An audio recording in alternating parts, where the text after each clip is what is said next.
All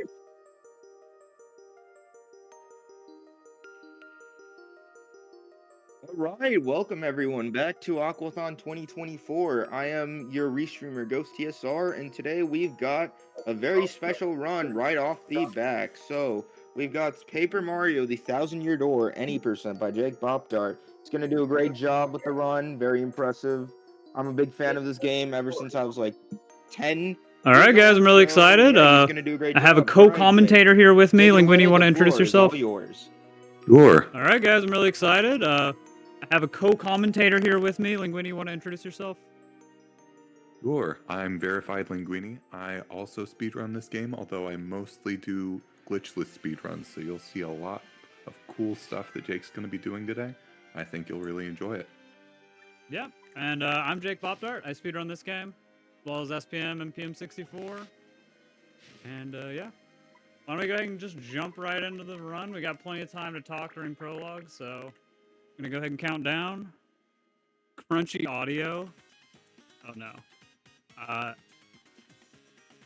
don't know how we want to fix that. The only way I can fix my mic is by restarting stream, so I don't really know what we should do about that.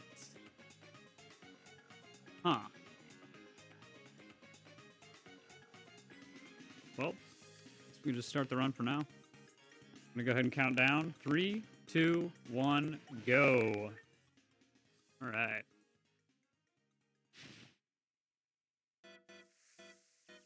Yeah, we're going to be doing prologue for a bit here.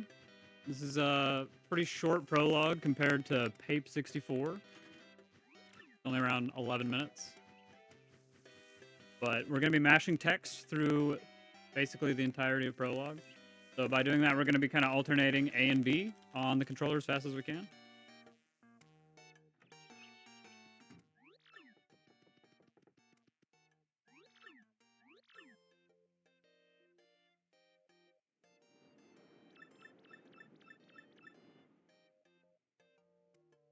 And yeah, you might be noticing that the estimate for this game, 2 hours and 50 minutes, is quite a bit shorter than, you know, you might have expected this game to be if you aren't familiar with the glitches. There is a lot of sequence breaking and a lot of broken stuff in this speedrun. So if you don't know this speedrun, it'll be a great time. A lot of mind-blowing stuff.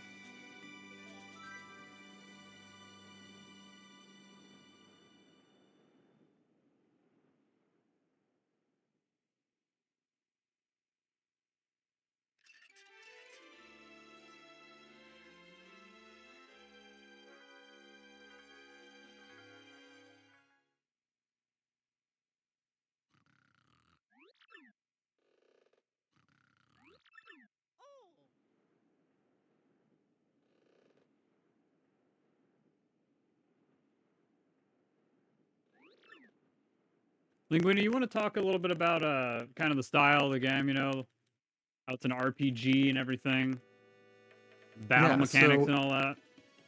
If you're unfamiliar with this game, it's turn-based combat where you've got several different options for your attacking.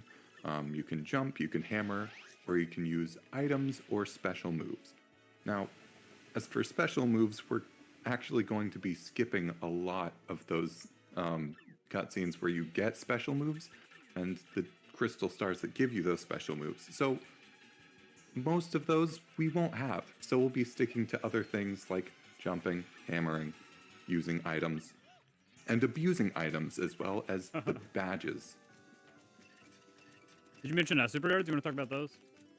I'd love to mention super guards. So super guards are when you press B on 3 perfect frames, or you have 3 frames to press B, and you'll do a little beautiful 1 damage to your opponent, and you take no damage yourself. There's also a regular guard where you press A. There's a much bigger frame window for you to press A, but you only guard 1 damage. Mario still takes damage from that, so when possible, Jake's going to be super guarding to do extra damage and save time.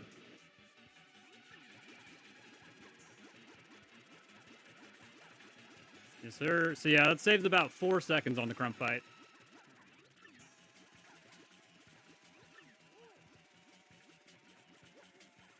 There's lots of weird little differences between the US version and the JP version. We are on the Japanese version of the game, you might have noticed. One thing is that the cutscene right here, these X-Nauts move a lot faster than they do on the US version.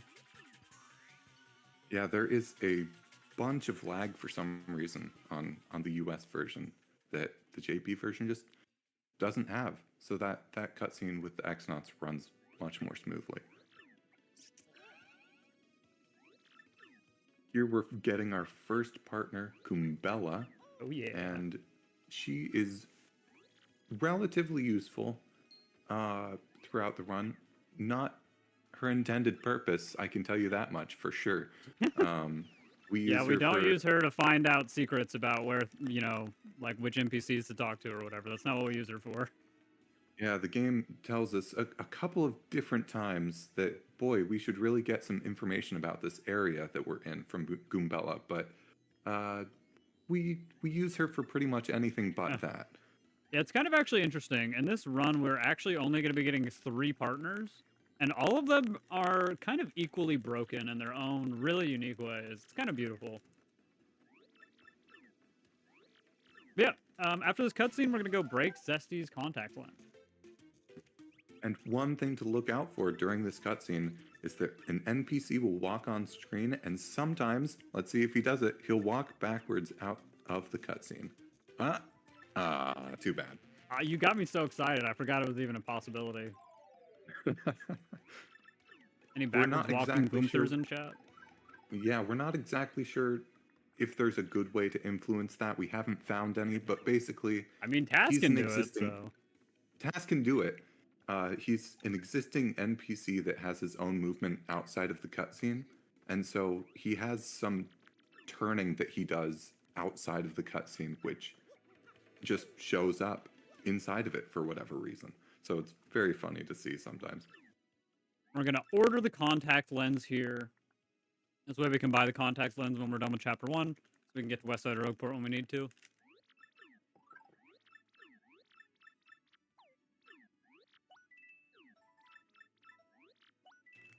You want to talk a little bit about the pace? Like how, you know, the first part of the run gets a little slow, but, you know, around after Chapter 1, things kind of take off. Yeah, sure. So, for the most part, in this beginning portion of the run, we're just sort of setting up for the rest of what's going to happen. Yeah. I mean, you saw a bunch of cutscenes with the prologue, but after Chapter 1, I mean, we're gonna be picking up some extra items here and there to set up for the rest of the run. But after Yeah, badges that, and we're stuff. just going to be doing lots of glitches back to back to back to Yep. essentially finish the game as fast as possible, right? Yep. Yeah, the pacing is a little slow, but yeah, once we finish Chapter 1, things get pretty crazy, and they don't really slow down. So, a lot of fun. One thing I am going to mention is you may see Jake jumping a lot with Mario. Oh, yeah. And right. while that is just fun to, you know, keep your fingers busy while you're going, there is actually a purpose behind it. Depending on how you're moving with Mario, you can actually move ever so slightly faster by jumping. Mario moves from the foreground to the background slightly faster than he does left and right. And so by doing frame perfect jumps, Mario keeps a little bit of that momentum moving left and right if you jump at just the right time. Yeah, so we will be doing those speed swaps all over the place this run. They are basically, you know, they're not really necessary once we get Yoshi, because Yoshi's much faster than speed swapping. But until then, we'll be using him. And right there, I did this thing called tutorial skip. You want to explain that for me, Linguini? Sure, tutorial skip is where you skip the tutorial. It's a very, very hard trick.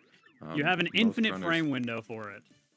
Infinite frame window for it, but man, it still trips up most runners. It is one of the hardest things to do in the game. You have I'm to really say impressed I no just got to that first Frankie try. twice. I'm not gonna lie. Yeah. Correct. And we're gonna use a fright mask here. XP management, a little bit important for this run.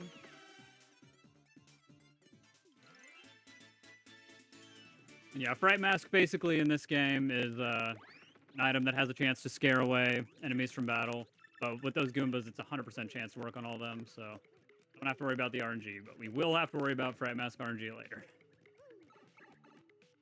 Yeah, it's a big part of why items are so important and why item management is important in this game. Is it's also tied to the EXP route All right, because this we is just actually don't want to be overleveled. it's Oh, also one of the hardest rooms in the game. Honestly, these encounters are very difficult to avoid for beginners, especially. Takes a lot yeah, of they tricky treated movement. you very kindly. Yeah, that was not bad. That was good RNG. The first Goomba just let me run past him. I'm gonna grab Pretty Lucky here. Pretty Lucky is really not gonna be very useful except for coins. What basically most of the badges we're grabbing are gonna be for. We Fun grab fact badges about to sell them for coins to buy other badges. fun Woo, I fact almost about fell that Pretty down. Lucky badge. Ooh, that was close. Haven't That done that in Pretty a while. Lucky hidden block does not actually show up in the official Nintendo guide for Paper Mario. It has some other hidden items, not that Pretty Lucky block. They just didn't Wow. put it in. Well, that's a fun fact. Yeah. They forgot about it. Luckily, we didn't, and we get an extra 75 coins for it. Yeah, we're gonna open this lovely looking chest here. Oh no, I think I just got cursed, guys. Ooh, it looks a little ominous. Yeah. Oh. Rip. GG's, guys. I happen to fall for this trick every single run. Yeah, basically the game likes to frame these upgrades as curses because, you know, this is a really funny game with some clever writing, so pretty cute. Yeah, one of the best things about this game is the writing, in my opinion, with all of the text, and so you'll get a really good opportunity to see all of that in Japanese. Yep. You want to talk a little bit about blooper skip? I would love to talk about blooper skip. So, the first sort of mini boss of the game is a blooper that lets you get into chapter 1, and we don't want to fight him because that's slow. So what Jake is going to do is some frame perfect jumps to hazard respawn, which is hazard respawn glitch, which is basically if Mario can jump into a hazard like the water before the room decides where he is supposed to respawn, then it'll just spawn him at 0, 0, the origin of the room, which just so happens to be above this pipe. You explained that perfectly. I just finished the trick just in time. Good job. Thank you, thank you, thank Pretty you. good start, honestly. Third try blooper skip, not that bad. That is 2 frame perfect inputs at 60 FPS. So pretty difficult if it weren't for the fact that you do it at the beginning of every single run. So you get pretty decent at it. Yeah, there is some timing aspect to it that you sort of get into your muscle memory by the previously mentioned speed swaps to keep your speed. Those are also frame perfect jumps, and so when you're just doing that constantly throughout, you sort of get used to it, but it's still certainly not free to get blooper skip. So that was very good job by Jake getting it third try. You want to fill everybody in on the lore a little bit with the story going on, this big dragon flying through the sky? All right, so Mario just found out in a cutscene that we skipped that there's a crystal star that he has to get in this area. And so they go and they see this massive dragon and they go, whoa, what's this massive dragon doing here? And they're really confused by it until they get to a little Koopa village and they say, there's a dragon. And, well, we aren't going to beat it up, actually. They're going to ask us to, but we've got better things to do. Or do we? We do. Do we kill Hooktail?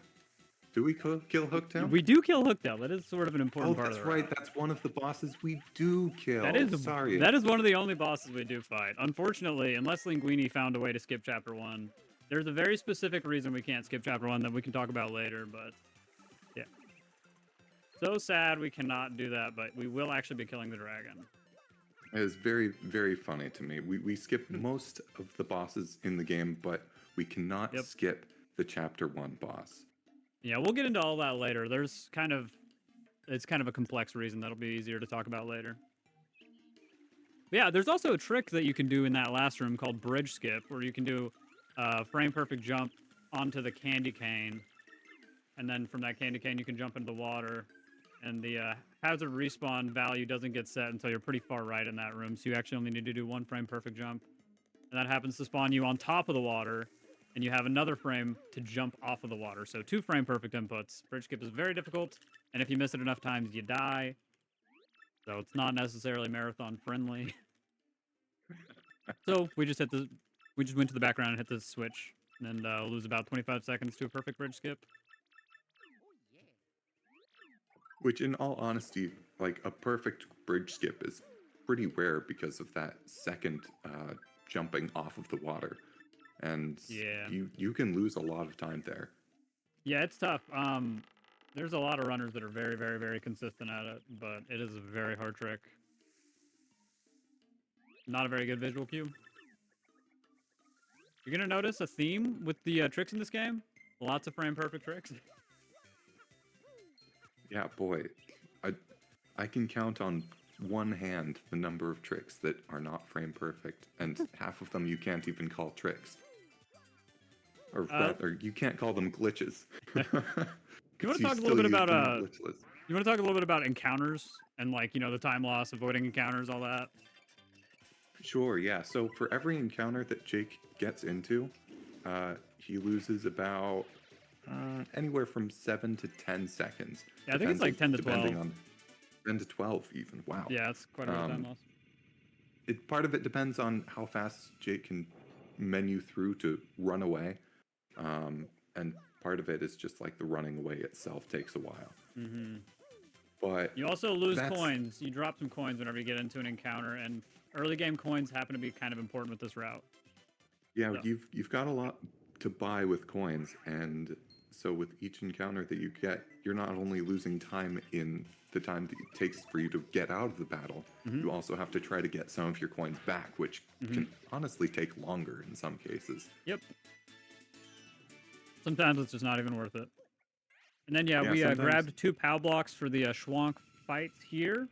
That's really the only way to deal with these guys quickly. Thankfully, the game devs gave us some POW blocks right in front of the fortress for easy disposal of those guys. Yeah, they really wanted to teach us early on, hey, you can use items, you should use items. This is one of the times where it's like, hey, you should use Goombella. If I believe, like, if you lose the fight or run away, she's like, wow, gee, if only I could tell you something about this area. And that's how you find the items that you need to use. Really? I haven't played this game casually in so long, I honestly forget, man. It's been a while for me too. But yeah, this is the area where the game really hammers in the idea, okay, you should be using items, and there are items that you need to use for specific situations. You want to talk a little bit about the quiz and the order of the questions, answers, and everything? Sure. So this quiz is completely 100% guaranteed to be the same every time. And so we just answer the questions the right way. And sometimes it's a little bit slower. We get some extra little ding, ding, ding, dings when we get it right. No, it'll ask like if you're sure. Oh, and it'll also ask if you're sure. On each question, there's a little chance that it'll ask if you're sure. And yeah, it's always going to happen on 1 and 5. He always asks, but 2 through 3 or 2 through 4, it's RNG. And then I'm gonna try and avoid these really terrible, annoying encounters. Yeah. So one thing that's unfortunate about the Japanese version of this game is that enemy AI, specifically fuzzies, is so much worse to work with. Yeah, they're worse, but it makes them better at their job. It's weird. Right, they follow Mario less consistently, which means that you can never tell what direction they're actually trying to go. Yep, very tricky, very, very hard to predict. Oh my god. Yeah, see, that fuzzy didn't even see him until the last second, but he kept bouncing around and blocking his path. Look at that! Ugh! He's just like jumping around in front of Mario without even seeing him. And then whenever we hit any item block or badge block, anything like that, is RNG if it goes left or right. And totally out of our control. By RNG, you mean it always goes the worst direction. Except that was the one time, yep. That was the one time it went the right way for me. Pretty nice. Yeah, for these fuzzy fights, we're just going to spam A for the fire flower at the top of our inventory. Very quickly deal with these guys. As Linguini was saying, yeah, early game items are really, really good. Fire flower is just barely enough to kill them.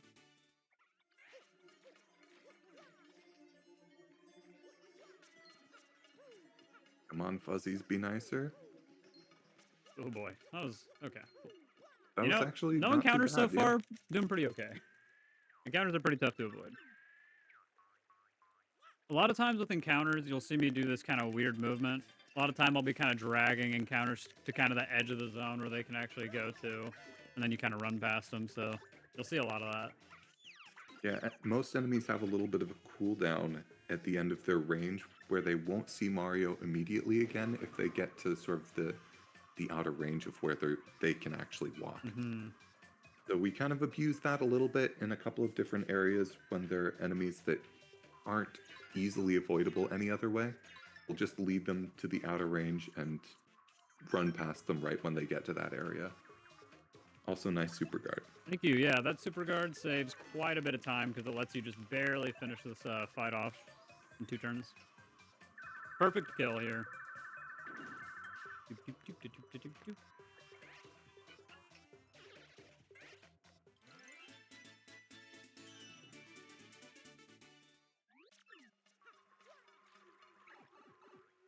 Alright. Now we're just gonna be making our way back to Petalburg for now. We just got the Sun and Moon Stones. Insert Pokemon joke here. Oh, I get it, because Pokemon Sun and Moon. Ooh, that was not a nice Koopa. Yeah, that's a little bit of a tricky situation sometimes there when you need that fire flower, but worked out. Well, you know, either the game's Pokemon Sun and Moon or the stones. Probably the stones, since we're picking up the Sun and Moon stones. Oh, yeah, okay, yeah, You that's know, true, that's whatever. true. Pick Evolve your poison. freaking Jigglypuff, you know? Oh, I just got so lucky. He just got blocked by the bush. Ooh, I think if that bush wasn't there, he would have got me. That's what's called using your terrain to your advantage. Absolutely. Strategically. Ah. Use a lot of, me especially in that room, I like to do my movement pretty safely and, hide behind bushes and walls and stuff usually. Yeah, it's very nice when you have different obstacles to lead enemies into so that they can't get to you. You don't always have that option, though. Except for when they get in your way. That's not good. That's not good. The, depth perception can be a little bit tough with this game since, you know, it's not real. It doesn't actually exist, so kind of hard to tell Yeah, where certain things are sometimes in relation to Mario. a lot of the like Mario positioning that we do, at least for me personally, the visual cue is less of where exactly Mario is, but where we can see his shadow touching. Yeah. Yeah, that helps. Same with enemies. You can look at enemy shadows to kind of tell where they are as well. Yeah, we just got our second partner. Oops. Second out of 3 whole partners we're getting this run. Yep, that's right.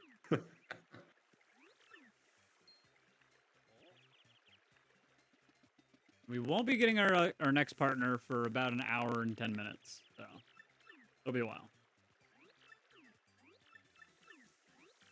And this is Koopy Koo, Koops' girlfriend. She's mad at Koops because he wants to go fight Hooktail, and she doesn't think he can do it, which I think is not a very nice thing for a supportive girlfriend to do. Yeah, I think really she should unfortunate. support his, you know, death wish or whatever. Well, luckily, in later text that we will skip and also not read because it's in Japanese, Kupiku is much more supportive, but only after Koops proves himself. So, is it really supportive at that point? Yeah, I don't know. I think they need to go on Mari, Jerry Springer or something, you know, talk it out.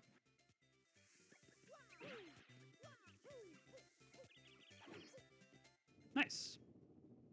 Little speed swaps there. All right, so we're about to enter Hooktail Castle. Yeah, no, cute Oakdale little puzzle Castle. there as well. We gotta hit both of the switches around the same time to reveal this pipe. There's lots of little puzzles like that in this game. We get to skip most of them. Yeah, we do. We do our best to do as little puzzle as possible. Yeah. No brain power involved. Steve Wilco supporter. Oh, I see. No, I hammered. Gotta be careful with your text mashing there. Sometimes you'll do that and lose a little bit of time. This room is really tough. I like to call it the Ninja Turtle room, and you'll see why.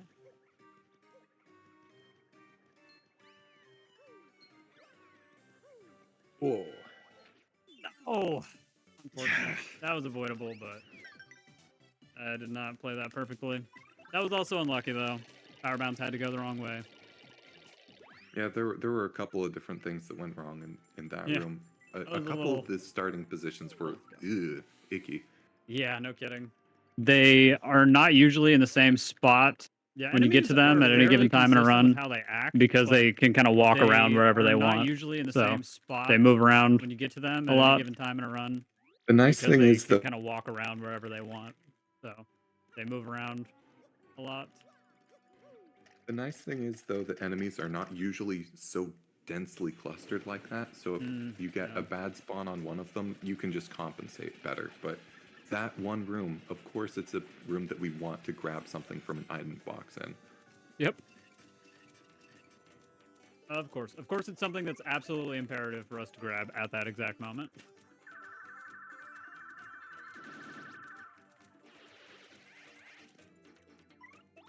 Yeah, we're just going to use 2 fire flowers here and quickly deal with this mini boss fight, Red Bones. And the first upgrade of the run is actually going to be BP, which is pretty surprising, maybe to some people. A lot of other speedruns, you actually upgrade FP. Gonna make sure I upgrade the right thing here. There we go. Didn't want to kill the run to that. Actually, very, very important that we upgrade BP there. FP would be very bad. I'm gonna explain this next trick really quick, Yeah. and then there will be time for a donation if there are any. So this is called flip skip.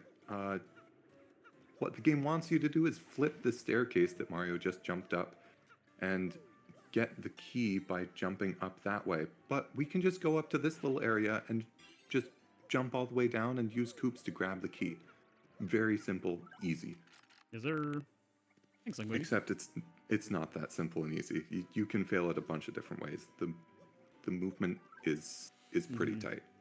Yeah, it's another one of those where it's not too tricky, and the fact that you do it in basically every single run ever, you get really good at it. For sure, for sure. And you will fail it very rarely.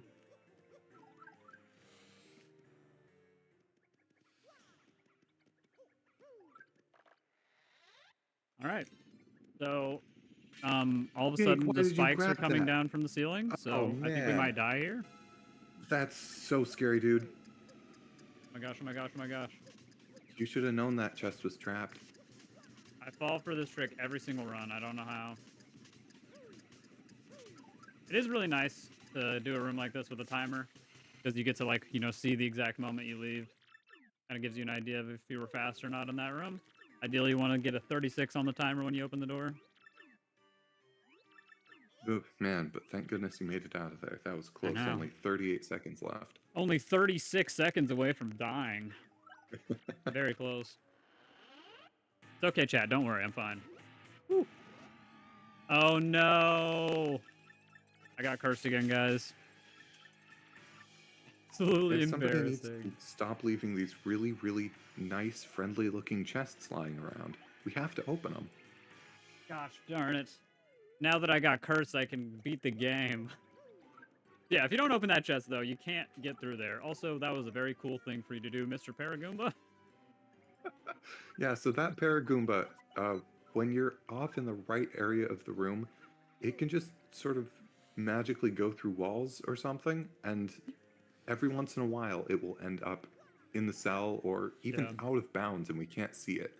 Yeah, my theory on that is that during the chess cutscene, like all the collision in the room deloads, but the Paragoomba's still just wandering around. So whenever it comes back, he's just like stuck inside of a wall in eternal agony, you know? To be fair, that Paragoomba really deserves it. He can be nasty sometimes. Yeah. Can be tricky.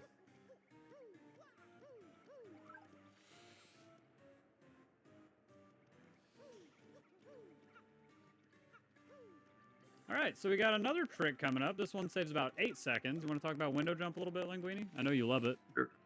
I love window jump so much that I never ever I do just really it. want to interrupt really quickly. I know that you guys are explaining, and I feel bad, but we did get a $25 donation from Bubbly, who said Instasack skip and quick end is going to be poggers. So thank you, Bubbly, for the donation. Really appreciate you. All right, anyways, Nice. back to you, Jake. Thanks for Sweet. the donation, guys. Very cool. All right, so really quick, window jump is where you jump an extra switch, and Jake did it beautifully. Yeah, I almost wanted to fail that because there is a backup you can do that is really cool, but I'm not going to fail that on purpose just for the backup. Yeah, But if you fail it, you can mitigate time loss and only lose around 15, 20 seconds, I think. it really is unfortunate. It's something that doesn't save a whole lot of time, but if you miss it, it loses a decent chunk. Also, you can grab that life shroom there, just a little bit of clever movement, I guess you could call it. Makes normally you're saves quite a supposed bit to of time jump. from having to like fall down there and grabbing the life shroom from the ledge very quick. Yeah, anything that we can grab without actually touching it, we will, using Coops if he's available to us. Yeah. It's just a little bit faster that way. Yeah, because Koops moves quite a bit faster than Mario. I wanted to try and skip that encounter by doing 7 frame perfect pauses for you guys, but I'm sorry, I only got one. And I At just that got point, speed I don't glitch right think it there. even saves time, does it? If you get him really fast, probably.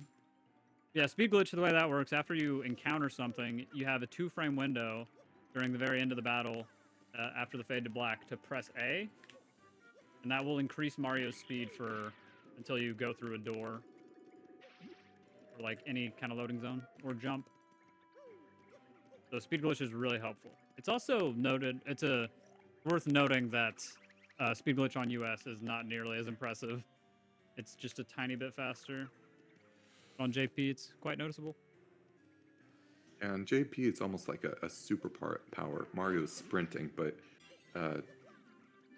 on English, not so much. And yeah, if you're just the right distance from an item when you grab it with Koops, you can actually jump while Koops is grabbing it and save a tiny additional bit of time there.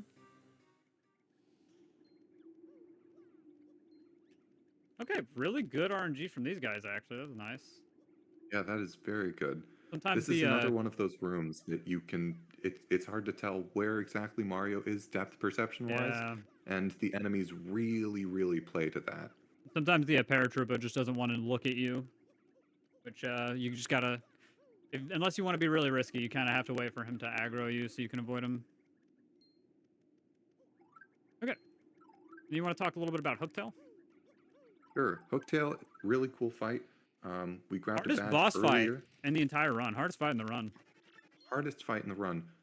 Lots of really, not quite frame perfect inputs, but very, very close to frame perfect, except a couple of them, I believe, are. So we equipped so this 9 cool badge bounce. called Power Bounce.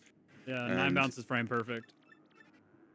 what you do is you just get to keep jumping as Mario until you miss the action command. And with each jump you do, you have fewer frames to hit the A button. And after the ninth jump and onward, it's frame perfect. So I did get 1 frame perfect jump there at least. Very Yeah, nice, once you get to very nice. 9, you have a chance of getting capped every time you actually hit the input. 2 out of 3 chance that you're just not even going to be able to do the next jump. Yeah, for different bosses, they have different caps where that starts. And like Jake said, 9 is where that starts for Hooktail. Other bosses later in the game have a much lower cap. This toad was trying to throw me a mushroom. That's pretty funny. No thanks, buddy. If it was a shooting star, I might consider it. That'd be useful. Yep. No, I saw that coming. I Ooh. pressed A too early. That's annoying. Oh yeah, I'll talk about stage hazards. So, Yeah. stage hazards are a really cool battle mechanic that are absolutely awful for speedruns, because there's just a random chance that something will fall from the sky in battle, and can guard it to avoid damage. Yep. But sometimes it's just it's very hard to tell if something's coming. All And regular guards are 8-frame windows, by the way. 8 frames at 60 frames per second, so it's, it's a decent chunk of time. But Come if on. you don't know that something's falling from the sky onto Mario's head, It can was be such a a little good fight challenging. almost. Why did I have to miss the 8 bounce? Oh, well. Still not a bad fight at Nope. all. Really good start, But honestly. still dead. Really not that bad. I'm ahead of my PB, so that's something. Yeah. Yeah, as I said, all the guards are 8-frame windows, but stage hazards are really hard to anticipate. You can kind of tell when they're coming, but the difficult thing about them is you have buckets, lights, they fall at different speeds. So even if you're ready for the guard, you have to be ready for whether it's a light or a bucket, you know? So it's incredibly annoying. One more thing to mention about stage hazards is that as you progress through the game and Mario gains more levels, there are more stage hazards added to the fights, including sprinklers, which can freeze or burn Mario depending on how far you are in your leveling. Yep, that's one really nice thing. Actually, unironically, really nice thing about the run is that we don't get very many levels, so we don't have to worry about fog or certain stage hazards that only occur once you're a certain rank. Which is definitely a big part of why the leveling route is so important. If you got so over leveled that you had those stage hazards, it would add a decent amount of complication to later fights. Yeah, I thankfully can't imagine a situation where you get that many levels. Yeah, we skipped so much in this run that we finished the game at pretty low level. Not even close to 10, which is where you get the first upgrade. Yeah, now we have about 6 minutes here of Peach and Bowser intermissions. So that's pretty fun. Linguini, do you want to talk about our friend? I kind of totally forgot to talk about Frankly. Why, Oh yeah. usually he's not here. So Frankly was actually supposed to just leave us, stay at his home before we went to chapter 1. And we just decided we'll take him with us. And now he's really confused, and so he's just gonna follow whoever, really. He's Yeah. just gonna show up no matter who we're controlling, which also includes Peach, for whatever reason. He just wants to be a part of the party. Yeah, I think I'm like 10 seconds ahead of my PB right now and M. Something like that. Jake is ready to PB and world record. Well... Hey, look, it's Vivian. Vivian, one of the Love Vivian. partners that we will unfortunately not actually be grabbing. She's slow. Oh, there's Frankly. Oh, there's Frankly again. Yeah. It's cool, though, that not only does Frankly follow Mario around because of Blooper Skip, he also follows Peach and Bowser around. Also, yeah, most people may not know this, but you actually do not need to shower there. The game just wants you to go into the bathroom and then leave. Showering is a little slow.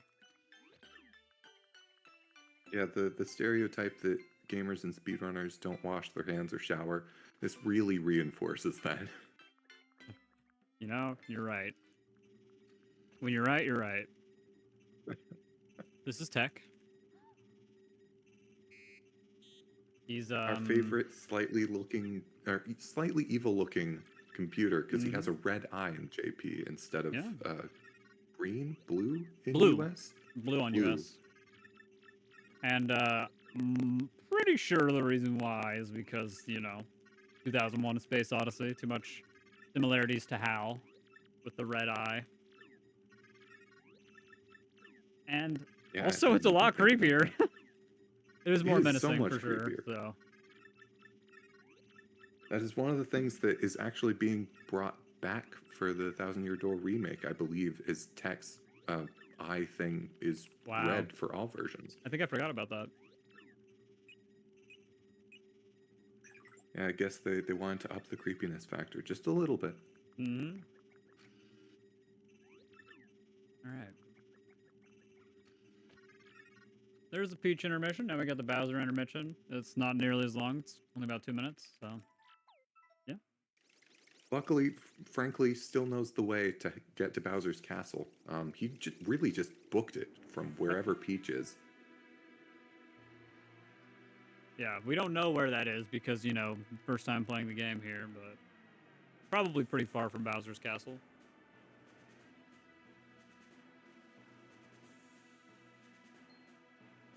Take a little sip of water. Make sure to stay hydrated and healthy out there, chat. Man, I love Frankly coming out behind him. It's so menacing. Show the shirt. Okay. I have a shirt on right now, guys. Did you know that? It's the St. Jude shirt. Can you see it? Squatting awkwardly. Yeah, together for St. Jude. Backwards. But you can see the logo on there. Terrific organization, St. Jude. Can't really think of a better place for anyone to donate their money, so yeah. Make sure to get those donations in, guys. Help in the fight to end childhood cancer.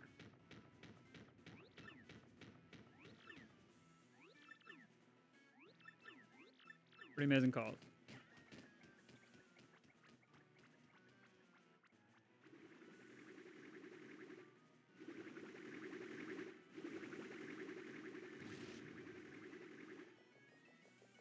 All right.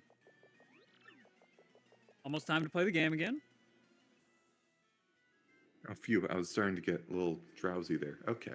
Yep. We get a little bit sleepy during this segment, but there's still some kind of still some cutscenes we got to sit through and stuff.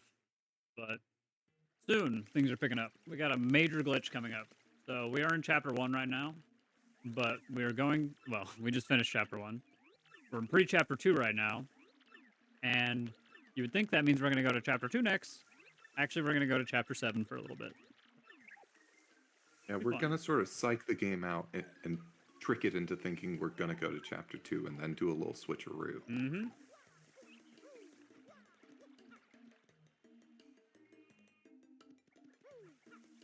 Very important badge that Jake just grabbed there, Mega Rush P, which increases your partner's damage by 5 when they're in peril. That is a huge number, especially early on in the run. And we abuse it heavily.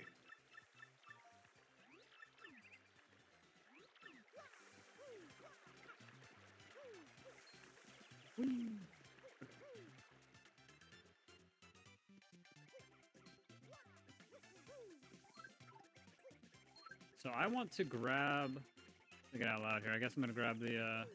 I mean, I guess 10 coins is fine actually. Yeah, we're fine. Okay, we're fine.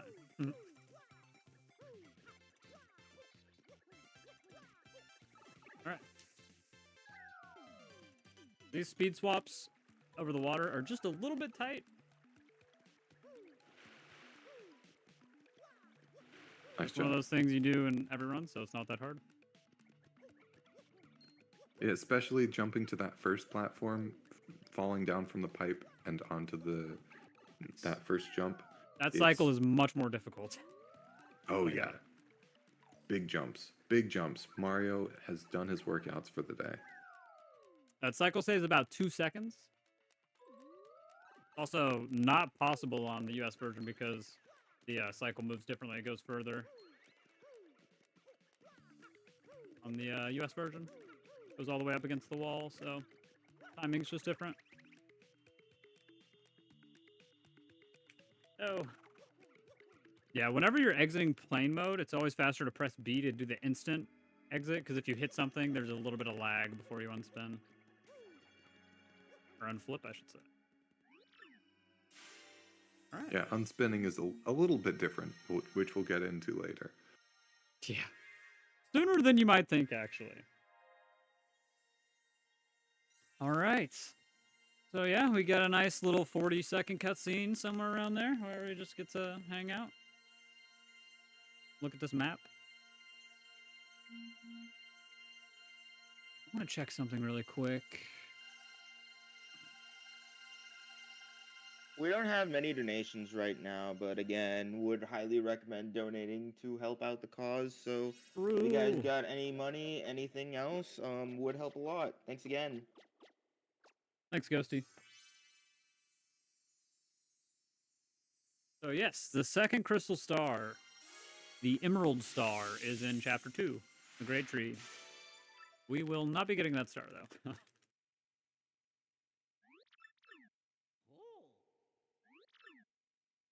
Yeah, we'll be doing a little weird double fake out in chapter 2. We'll pretend that we're gonna go there, and then we're gonna go to chapter 7 instead, and then we'll go back and we'll say, yeah, we're back in chapter 2, and then we'll immediately run away again. Yeah, it's actually a very cool route. It's very interesting that this speedrun has you do a lot of breaking forward in sequence and then also going backwards in sequence, which ends up being faster. It's always really cool when it works out that way. So yeah, I guess go ahead and talk about the reason why we had to finish chapter 1. Finishing chapter 1 and going to the pedestal, which is what we just did a minute ago, will push our sequence to the point where Puny will show up here in a second, and we can talk to him to unlock the entrance to chapter 2. And we need to be able to get into chapter 2 to beat the game, unfortunately. Not a way to skip that. And if you come here any later in the game than this exact point, that Puny will not be there, and you won't be able to open the way to chapter 2. Yeah. Worth noting. Also, it's funny enough, there is a way to get into chapter 2. You can actually do an unspin jump. We'll talk a little bit about what that is in a second. You can do an unspin jump through a very specific part on the wall, and you can get into chapter 2, but you can't clip back out. So we have to finish chapter 1 just to open this entrance. I did not know you could clip in with an unspin jump. Yep. Although not that it matters, because you can't get out. Right. All right, so now All right, that's so open, chapter 2's open. we can just say goodbye, Puny. I never liked Punies anyways.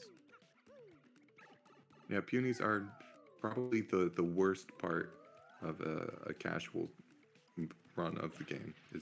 I mean, they're cute. I love them to death, but boy, do they handle badly. Yep, a little janky.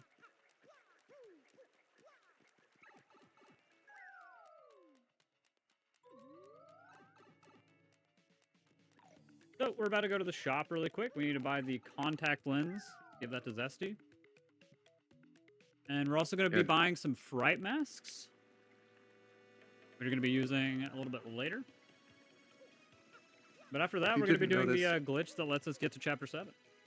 Oh, yeah. A little bit earlier in the game, Jake just broke this old lady's contact, and now we have to, buy a replacement pair for her, and she'll let us go into the rest of the city if we do that.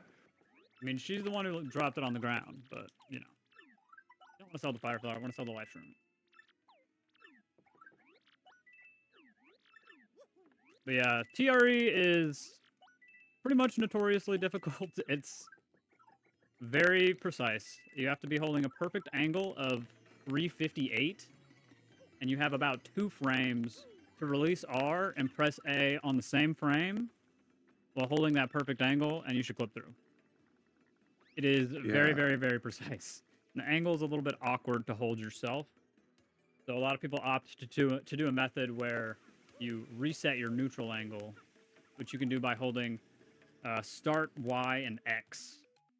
And that makes it to where you don't have to consciously focus on holding the angle. You can just try to do the unspin jump. So yeah, let's see how this goes. This took me about 7 minutes yesterday.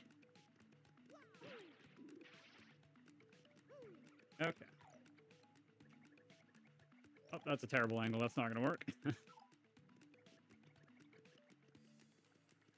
So yeah, what Jake is doing essentially is getting to a very specific part of the wall next to this door and doing what he described an unspin jump, which is releasing paper mode and then jumping immediately. I was incredibly Frame close. perfect.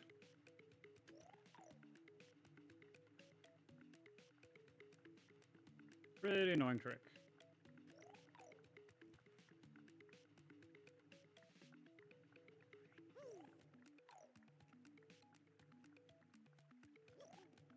All right, man. Let me in.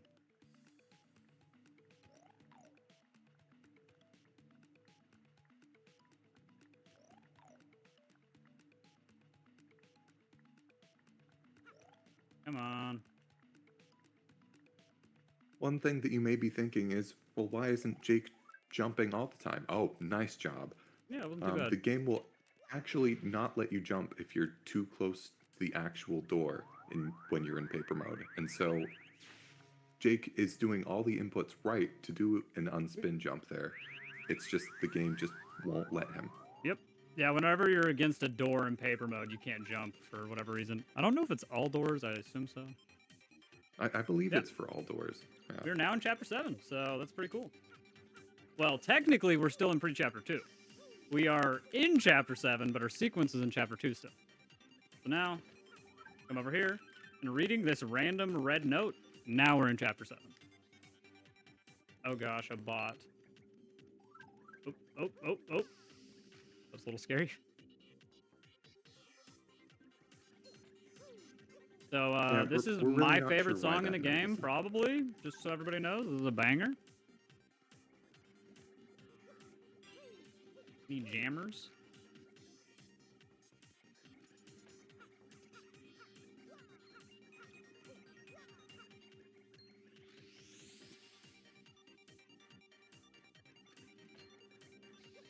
Cool. All right. Yucks shooting circles at us. It's pretty annoying. Onion rings, as the Super Metroid community might call them. Yeah, they can really snipe you from pretty far off screen, Mhm. so that listening for those attacks is really Yep. important here. Very, very helpful. And this code is always the same. It's 014029.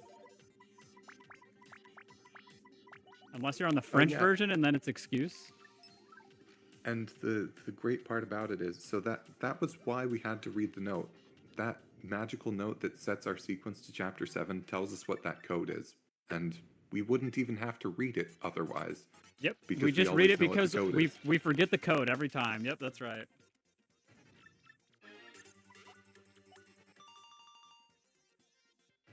Yeah, the game has a lot of sequence triggers that makes a lot of sense. This is not one of them. Yeah, I don't really know why they made that a flag. Or whatever.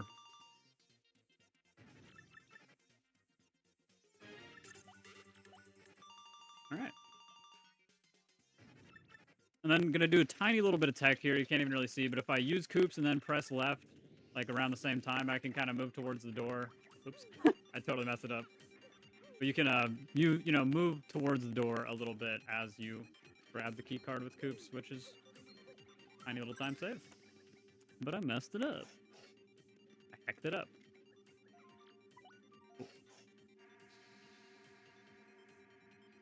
These elevators are Yeah, really the annoying. If game- you accidentally go to the wrong floor, you lose a lot of time. The game really doesn't know what to do with Frankly at this point. As you can see, we just left him on the floor. He didn't come into the elevator with us. Oh, no, it's fine. He's back. Oh, there we go. He's getting electrified. Just got 10,000 volts.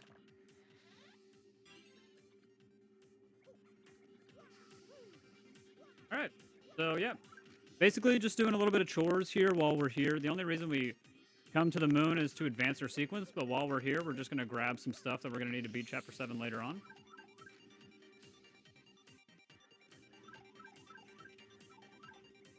And this time you'll actually get to see the inside of the teleporter room that we just sort of phased inside before, and couldn't see anything of. Yep.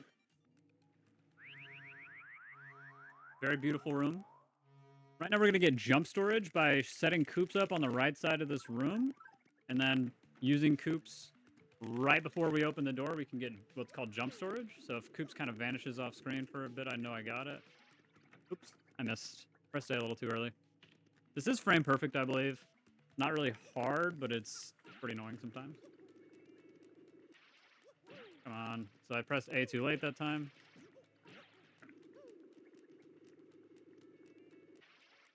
There we go. Just wanted to quickly interrupt, but we got 2 big donations. So we got a $15 donation from NM, who says, happy to donate for this great cause, and good luck on today's runs.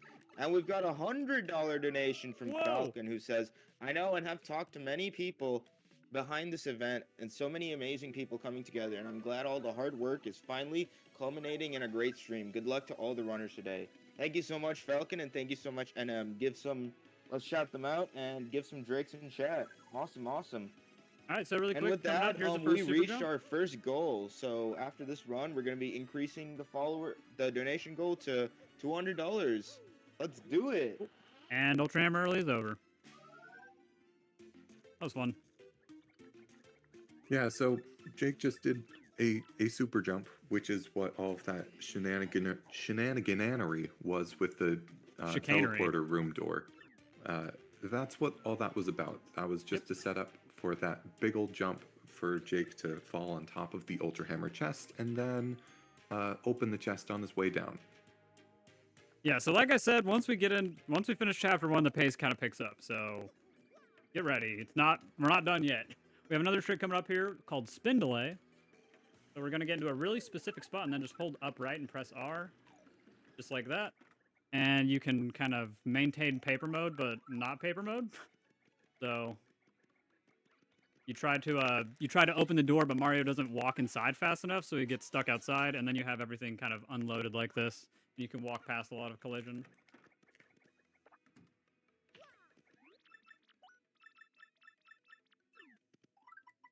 Bet you didn't think you were going to see the trouble center this run, huh? Now, if you look very, very closely here, you might see that something's just like a little bit off. It's hard to notice though. That's right. There's- Frankly's house just doesn't have a wall. Yep. Usually a wall there. So that messes with the game a little bit, gives it a little bit extra lag, which, you know, isn't great, but it's still much faster to do that whole trick to get the badge that Jake grabbed, and also to not have to pay Gus to get to the trouble center. Mm-hmm. We do not have any coins. And would you look at that, we're going back to chapter 2. Yep, back to chapter 2 already. Do you want to talk a little bit about the next trick coming up, Javi Hive Skip? Sure. So You just learned Javi this Hive morning, Skip. is that right, Linguini? I just learned this morning. Yep, So, easy. basically, when you're in chapter 2 normally, you would have a bunch of creatures called punies following you around, which allow you to access different parts of the tree. We don't have them anymore, which is really a blessing. They're absolutely awful to work with. But the problem is we still want to get to the other parts of the tree that hold important items, specifically the super boots. We need the super boots to complete the run. And so Jabby Hive Skip is a way for us to skip having the punies opening the way for us. Mm-hmm. Skip's getting flurry. Skip's a ton of cutscenes. An absolute truckload of cutscenes throughout the tree. Chapter Compared to just 2 finishing has chapter 2 so up many. to that point normally, this saves quite a bit of time, so yeah. Pretty cool. Javi Hive Skip what you're gonna see- is a weird trick. We're going to be doing these things called Goombella buffers into the loading zone. If you use Goombella and then go right or left 4 frames later, then you can move without taking the loading zone. And if we do 3 of those, then we can get inside of the loading zone and yeah, we can clip up into the top wall with some kind of awkward inputs. We basically have to release R and then press D left on the D-pad to open the partner menu, and then kind of mash A all at once. and hold up as well. Let's see if I can get So, the yeah, buffers here. this is an incredibly tight window. You just see Mario stutter to the left. See there, he just did it. It's incredibly tight to not have Mario go through the loading zone, but also move it the tiniest bit.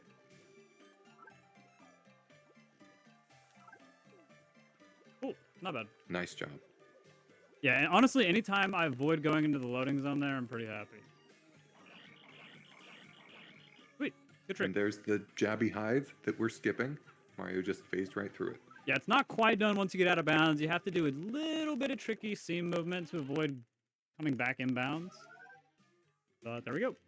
Yeah, second try clip is pretty solid.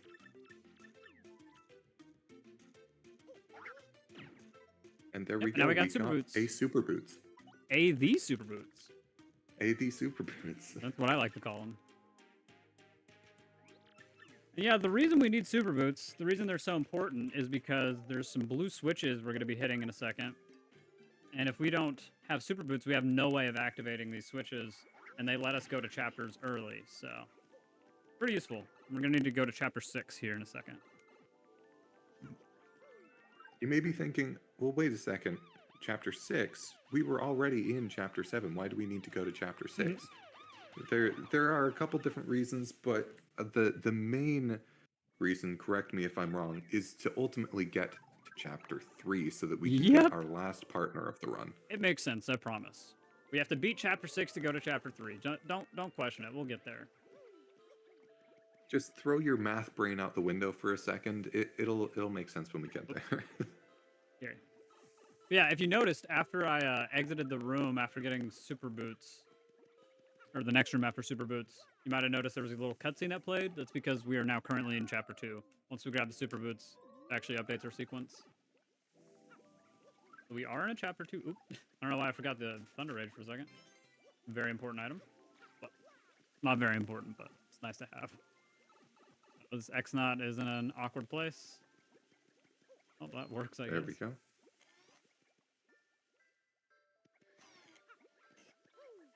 Ghost here? Yeah, so just... not sure. You in chat, Ghost T? Wonder if you want to take that break so I can restart OBS. I am around, so Okay. what's up? Yeah, I was just wondering if I could restart OBS. You want to take that break? Pretty good time to do a little break here. Oh.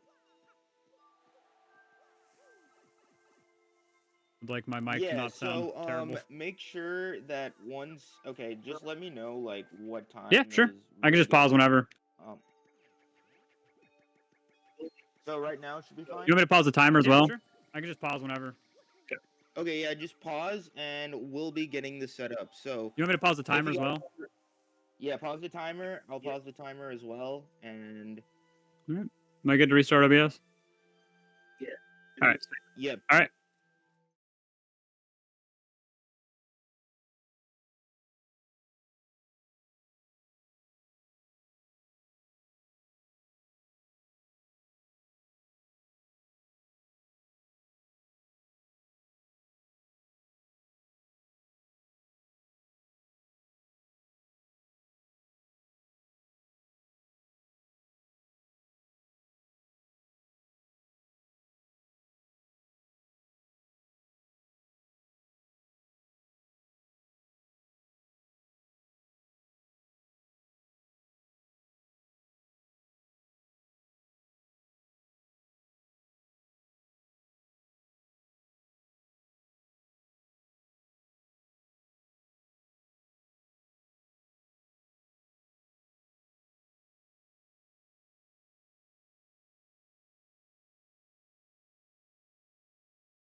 Okay, you're live right now, so you can start doing stuff.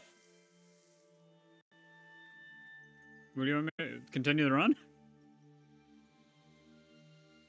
Let's continue. Yo, we back? Hello. All right. Well, let's continue. Yeah, here. yeah, just All right. We are back. Did you say something, I think Ghosty? he was just saying continue the run. Okay, sweet. All right. Here we go. We are back. Hopefully I sound better.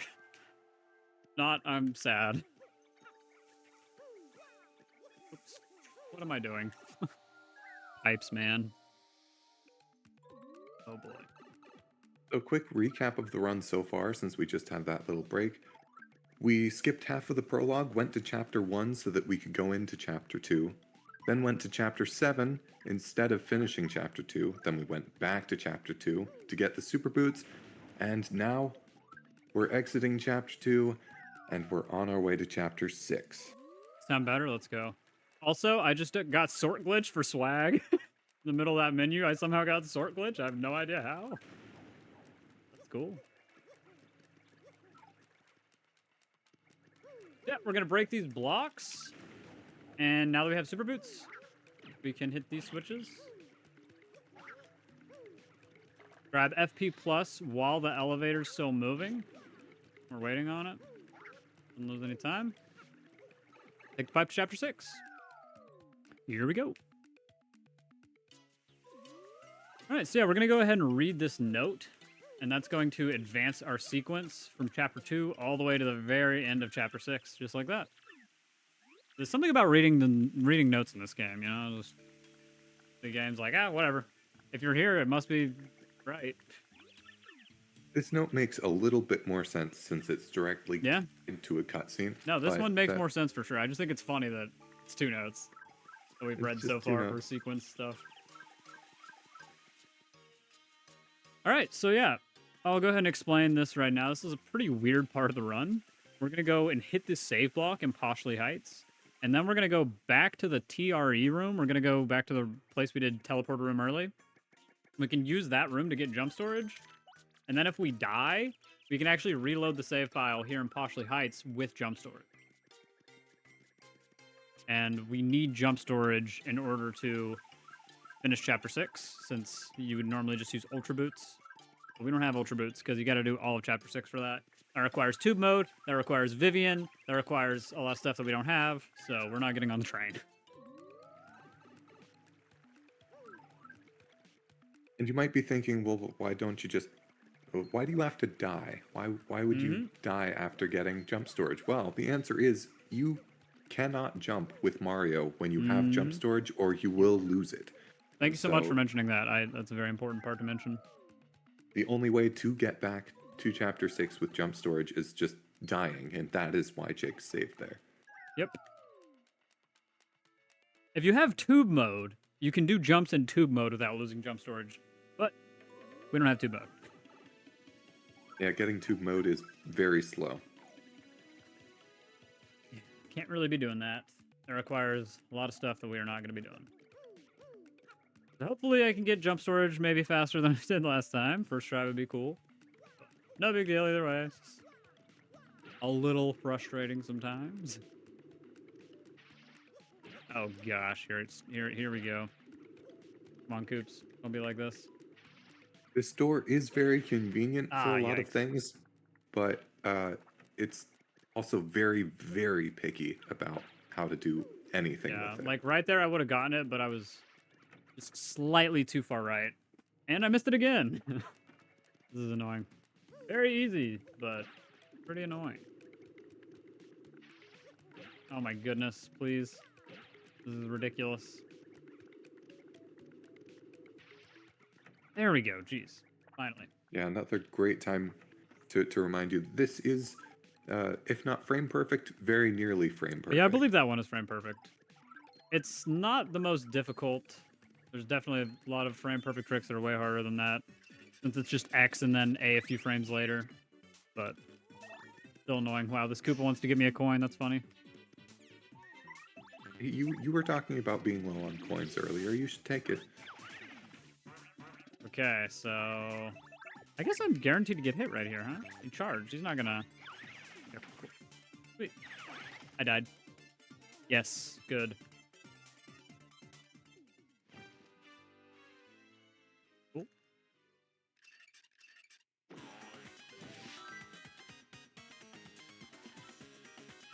GG's. I'm dead. Sad way to end the run. Always sad. sad when you die in a marathon run, guys, but we're just gonna have to keep going and hope for the best, you know? Oh, well, at least you saved pretty close to where you were. Yeah, right. It was very, very convenient. I happen to save.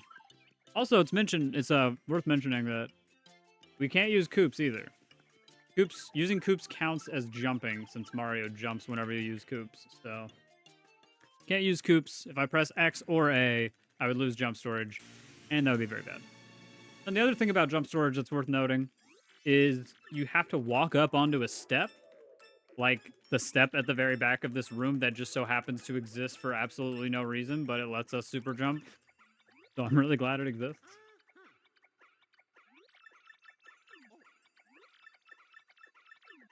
Yeah, we're going to walk all the way over to this step and then use it to super jump.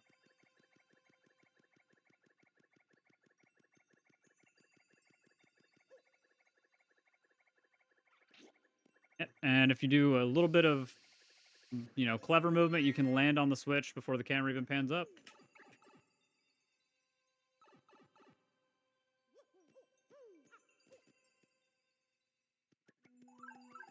Yeah, jump storage transfers between save files. The only reason this works. Otherwise, I don't even know what we'd do. I mean, on US, you can get jump storage and on the train, but... Cool. We got Garnet Star. Cool. Second Crystal Star of the run, guys. I'm doing pretty good. 2 Crystal Stars down. 1 to go. Yeah, it's worth mentioning that there are a total of 7 crystal stars that the game wants us to get, and we are only getting 3 of them. Yep.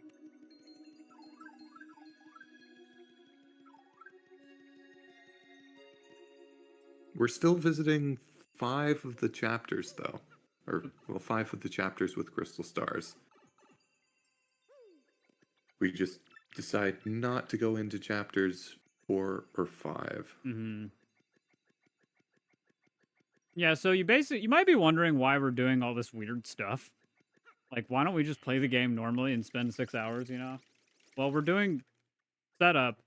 All this setup, basically, is just to get Yoshi. That's basically what the first entire half or more of the run is just getting Yoshi.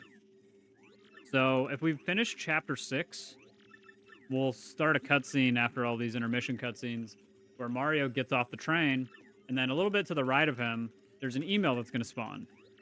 We can actually clip inside of the train and then set Koops up in a certain position and get jump storage off of that email.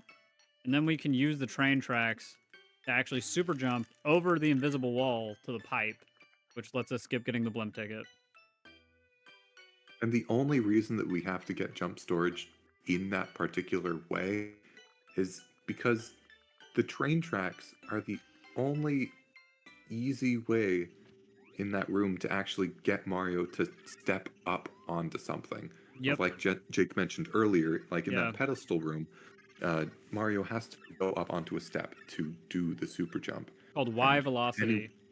Y velocity. Fancy term. Mm-hmm.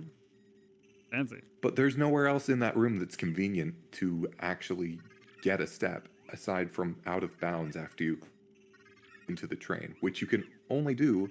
You can only get jump storage in that area with this email. Mm-hmm. Yeah, it would be a lot easier to handle if you could just get jump storage and then walk to the room and do the super jump. But yeah, you have to clip into the train so you can actually access the train tracks to let you get Y velocity.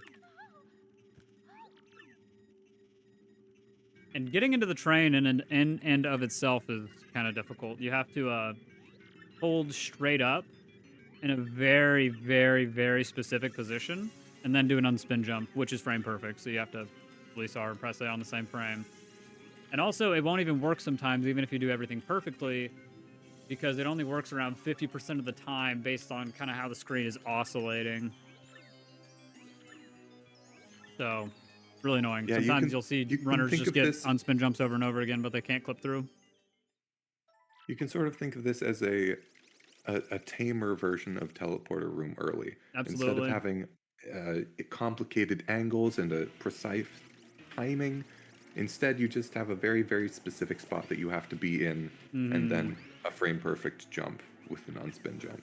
Yeah, just getting into the position is definitely the hardest part. But thankfully, with most things in this game, there's a very good visual cue to tell when you have the position, so not too bad.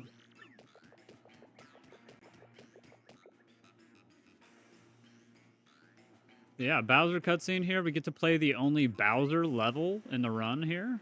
It's very fun. I think pretty much every single person that's ever played this game loved these, right? Like these are just super fun casually. Okay, listen, I might be the outlier here, but Really? I did enjoy these. I did enjoy these casually. Good, good, good. You scared me for a second. Just like everybody thinks that Super Paper Mario, the best character is Bowser, obviously, you know? Unless it's Luigi or Peach, which are both good options. As long as you don't say Mario.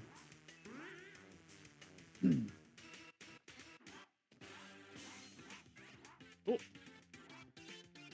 And yeah, a lot of runners choose to do the movement there a little bit differently. You can actually take damage from the fire bar and do the level as Tiny Bowser, and it's not that much slower. But I like to be Big Bowser. It's less scary. You play as Bowser in Super Mario Odyssey? Again. Oh.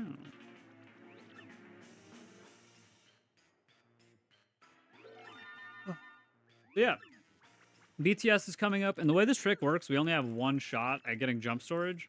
And if we miss it, we have to try again, which we have to reload the save file for. So I definitely want to save here. 2 minutes. Darn it.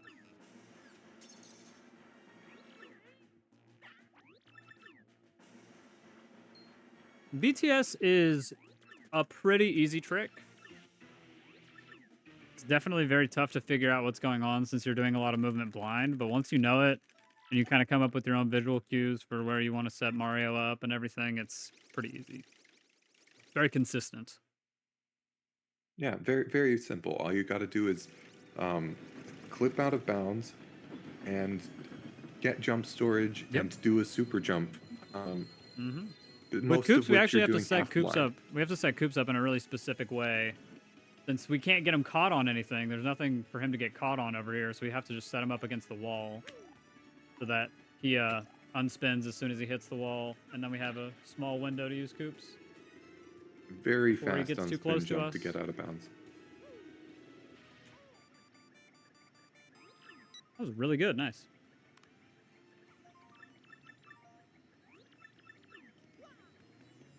Cool. Yeah, you can kind of tell if you got the jump storage for BTS there based on how fast Koops walks over and the text pops up.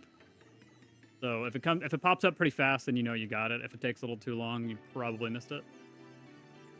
That was very nicely done. Very fast. Thank you. Into the train and very fast getting jump storage. Dang. 2.5 off my gold. I got my hopes up for a second. Would like to get a gold in a marathon, but if I don't, whatever, you know. Thank you. Appreciate you, chat. You guys are cool. Love to see it. Yeah, 114 BTS is not the worst run ever, so yeah, we're having a good time. So, Linguini, you want to talk about this amazing segment that I just started? Sure, yeah. So we got into Chapter 3, and, well, now we're leaving again, because Chapter 3 doesn't actually like to let us in at this point. Yep. Because it thinks that we're coming in for the first time after we beat Chapter 3, because we're still in, technically, what the game thinks is a post-Chapter 6 state. Which well, no, right now it thinks it's at the very beginning of Chapter 3, since it's the first time we've ever been there. Right, but there's some different stuff in the lobby that's going on because of where our sequence is. So we have to leave and come back for the game to put us exactly where we're supposed to be so that we can actually start Chapter 3 properly. And yeah, I'm not sure if it's that they won't. I think it's I don't think they'll let. I don't know if it's that they won't let you backstage at all, or if you have to watch all the cutscenes and start chapter 3 normally. But either way, much faster to leave and come back, or Yeah, it's just it's very not strange. possible the other way. Yeah, we have a lot of RNG to deal with. We're gonna talk about conditions, Sure. right? So Masks and all that. chapter 3 is basically just a whole bunch of fights that Mario has to do against a lot of different interesting enemies. The only caveat is that Nice swag hammer. these enemies we have to fight in very specific ways. For each of these fights, we get a condition, and these conditions for the fights can be anything like don't jump with Mario or Wow, how don't did you do hammer. that? Oh, How did you sorry. know? How did you know what it was? It wasn't even. How did you? What? That's crazy, man. You just picked a condition and you were right. Yep. You know, I just knew what the RNG seed was. I guess so. But anyway, so you have all of these different conditions that Grubba, this dude talking right here, will give you, and there are a lot of conditions that are much faster than others. One Yep. of the slowest conditions is take damage a certain number of times. That Yeah, it's takes take damage forever. 5 times because we're technically, since we're post chapter 3, we get major league conditions. So we get the harder version of a lot of conditions. Yeah, it was no jump there. The way most runners, decipher conditions without being able to read Japanese is you just look for a couple of characters, and it's pretty easy once you get them down. You just know to match to the fourth text box and then figure out what it is and move on. Another condition that is absolutely awful, especially on specific fights, is no items. Yes. Jake bought some more fright masks just before this chapter so that he could use them. However, the game can just decide, well, we don't want you to use any items this fight, and that makes everything much slower. Yeah, and also when you use a fright mask, if everybody runs, you don't get any star points. So if you have to kill them normally, then you're gonna lose. You're gonna gain star points that you weren't expecting to get. Also, I just got don't do anything for the first 3 turns, which is my least favorite condition. If anybody was curious about that, What's your second least favorite condition, Jake? probably take damage 5 times, Yeah, and then no that's a items. pretty good one. But it depends, Some fights, It really depends on the fight. yeah, right. Some fights it doesn't really matter if you get it. You can kind of deal with it, but yeah, don't do anything for the first 3 turns is just like, why? I don't know why I'm swapped, whatever. Yeah, a lot of times you'll see me swap just to pass the turn. That is the fastest thing you can do. It's faster than like defending or peeling or anything like that. There's no do nothing option like there was in Pape 64, so that's the closest thing we have. It is very funny and almost ironic that they removed the do nothing. You always have to do something now.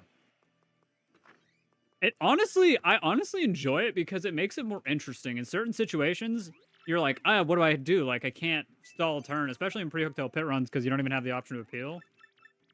Sometimes you have to get creative with how to pass a turn without, like, swapping partners or whatever. I think it's cool. It does make the whole combat system, like,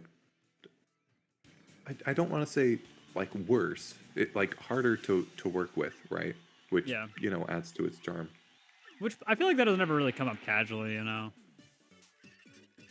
right. Yeah, it's definitely a pretty niche corner case. That condition was no FP.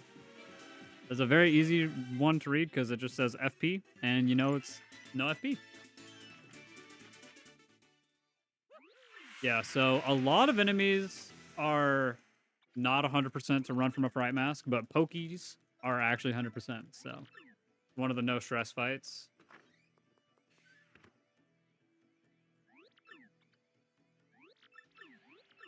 Yeah, pokies are another one of those fights where you do not want to get do nothing for the first 3 turns. Anything Yeah. that has multiple enemies in the fight is it just takes longer because there are more enemies to do attack animations. Yep. You can't really do anything about it. Sometimes your only option is to run away, which if you run away as well as fail the condition, you will derank, so you got to be careful. I just got do not use any special moves right there, which is basically always a good condition in minor league. Right now I want to multi-bounce on the Dull Bones. They have a very, very low chance of running from a Fright Mask if it's not 0. I think maybe it's 10. So we're going to multi-bounce.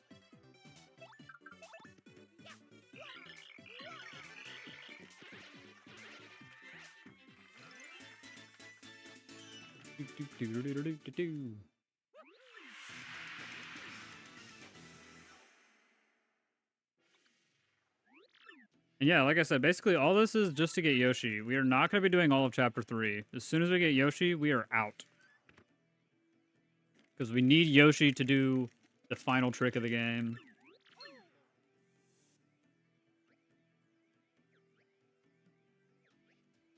Otherwise, we could practically skip all of chapter 3. If we cared about getting to the end of the chapter, we could do it at this point. But instead, we have to go halfway through to get Yoshi.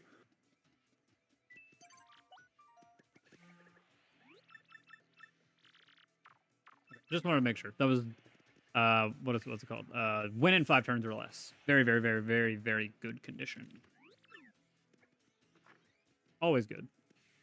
Yeah, if you can't win in 5 turns or less, there's something horribly wrong. Yeah. I mean, you could get a lot of dinks. I don't know.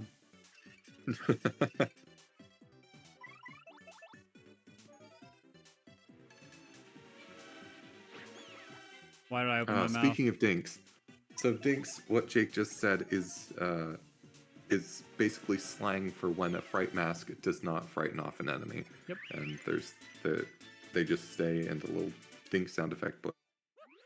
It goes dink.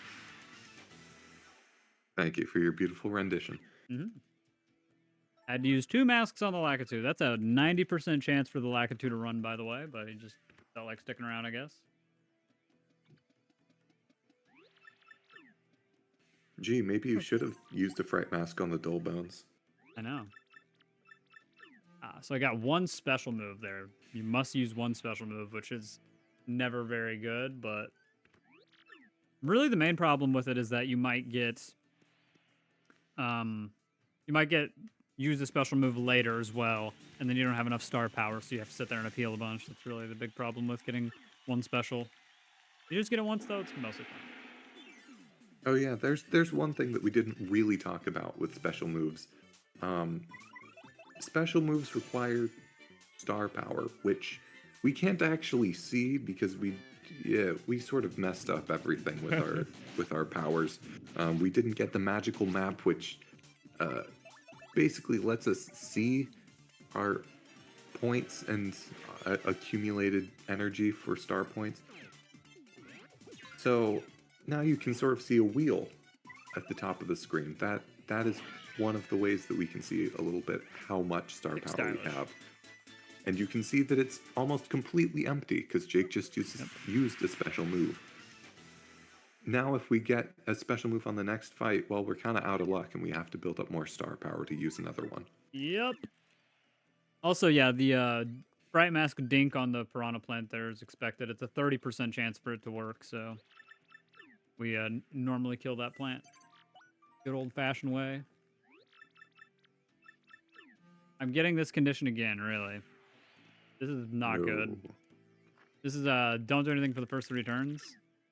This might get a little ugly.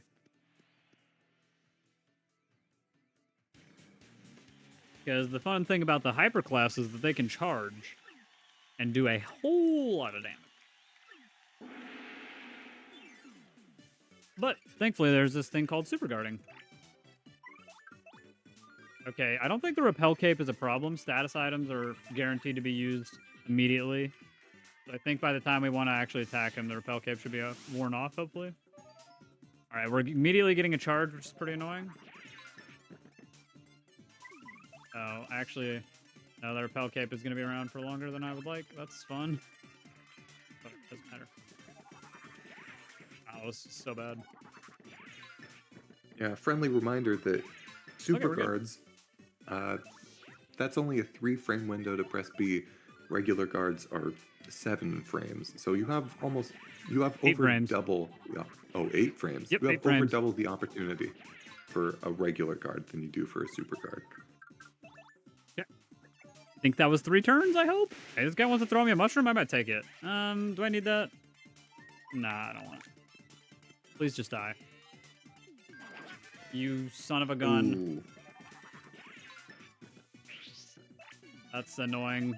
I got maximum trolled by the repel cape. Also, shout out to Luigi in the audience. All right, He one thing really that's knows nice how to though, support brother. my leveling is good so far. That's good.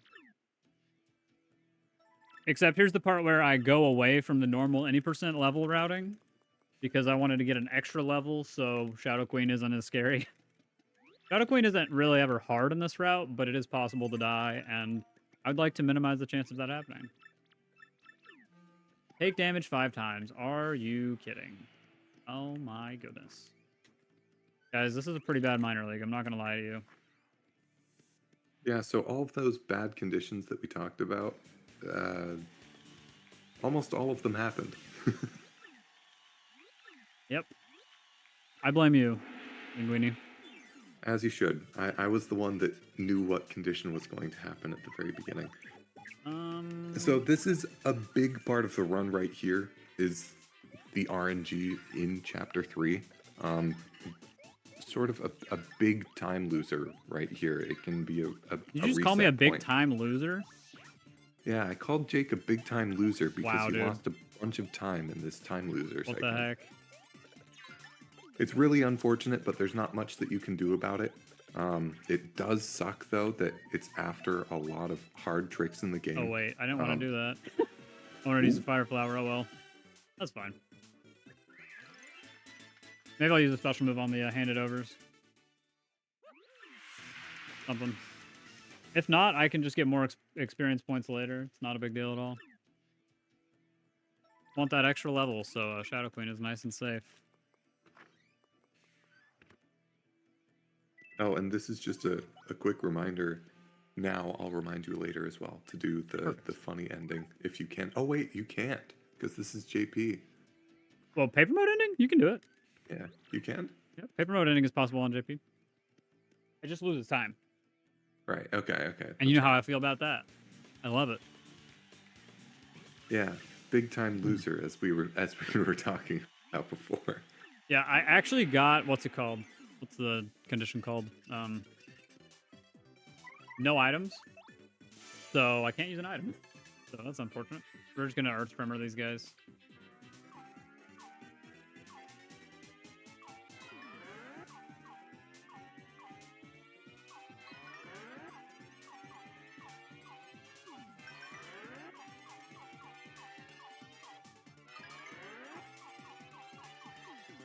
No! Press A a little bit early there. I think this is fine. Should kill the front too. That's all I really care about. Cool. We're fine. Yeah, that's true. I wish I had Power Rush P right now, but I don't. Yeah. It'd be nice if I could hit these guards. There we go. These guys can steal stuff from you if you miss guards, so it's kind of important. As long as we don't use any items, though, we are all good.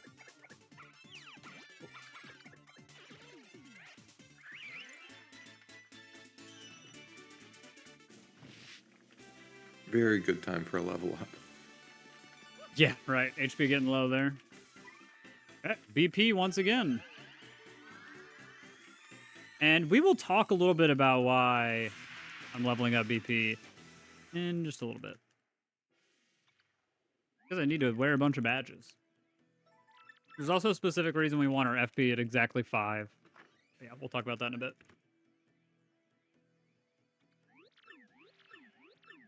Yeah, so pretty bad minor league. This is losing like 3 minutes or so to a really good minor league.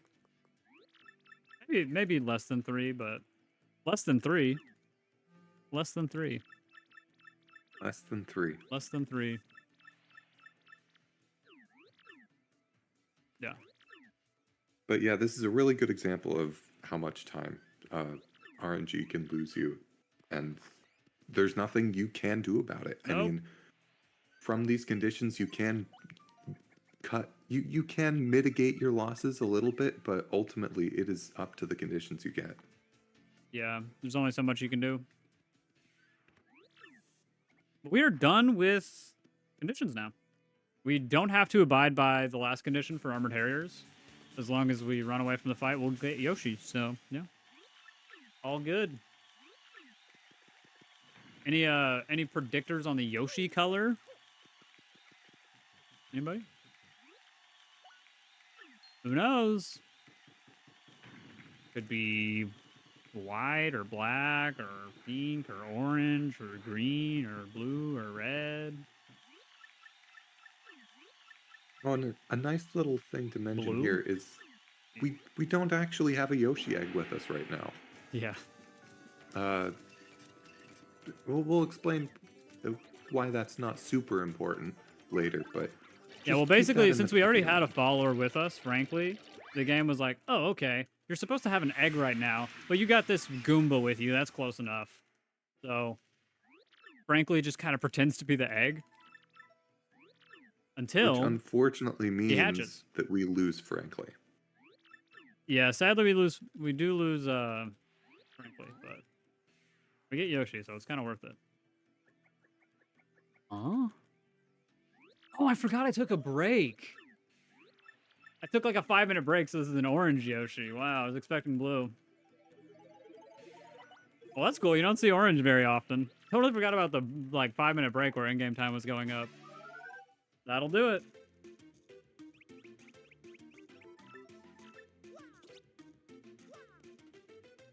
Yeah, Kind of wow. cool though. I mean, it's fun to see a different color Yoshi than I'm used to. You know, I don't hate the orange. Yeah, I like the orange. I'm a fan. Yeah. Green is my favorite color out of all of them, but orange isn't too bad. What's yours? It's probably black. Black one looks pretty cool. Yeah, black one is pretty A metal. lot of good ones. Yeah, so the way Yoshi color works, it depends on your in-game time. At least in this scenario, that's what it depends on. So Yeah, basically, if you're what on it a is- really, really good run, if you're on a really, really, really good run, you're gonna get a green Yoshi. After that, it's red and then blue, and then orange. We're gonna buy a What the bunch of game point swaps here. usually These looks items are for. gonna be incredibly important later, and we're also gonna buy them just to fill up our inventory for now. Yeah, my inventory's full. Now that I have full inventory, I can go ahead and start using Yoshi and all of his broken glory to get jump storage off this end coupon. Like, oh, a little early. Just like that. To get R plus Pete. This just skips hitting the blue switch over here. It's very convenient having Yoshi for jump storage now. We don't have to do all of that weird stuff with coops to get it anymore. We can just pull out Yoshi and do it with practically any item as long as our inventory is full. Sir.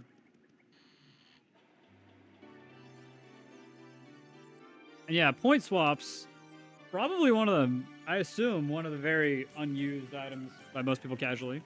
It swaps your FP and HP, and you can use it on Mario or your partner. And that is actually going to be incredibly useful for peril manipping. We'll talk a little bit more about that in just a little bit when we get to the next boss fight. But yeah, it's been about an hour since we fought Hooktail, so it's about time we fight another boss, I think. Yeah, you know, I was just getting a little bit sad that we hadn't seen Chapter 7 recently. I think it's time we go back there. Yeah, it's been a while since I've been to Chapter 7, you know. Yeah, we're doing some chores right now, basically. We need to get some badges so that we can handle in-game fights easily. And that's going to involve us taking on Frankie's trouble here. We just went and talked to him, which will spawn the wedding ring on this side of town. We can just pay Gus. Oh, desync. Oh, gosh. Oh, no. I need to restart OBS again. Always something, huh? And yeah, the, why did I do that? Oh, my God. That's so silly. The wedding ring is in a different spot on the Japanese version. It's in this really weird spot. Right there. I don't know why the heck they put it there. I think they're going a little too hard with the hiding spots. It's just in front of Garf's house in the US version.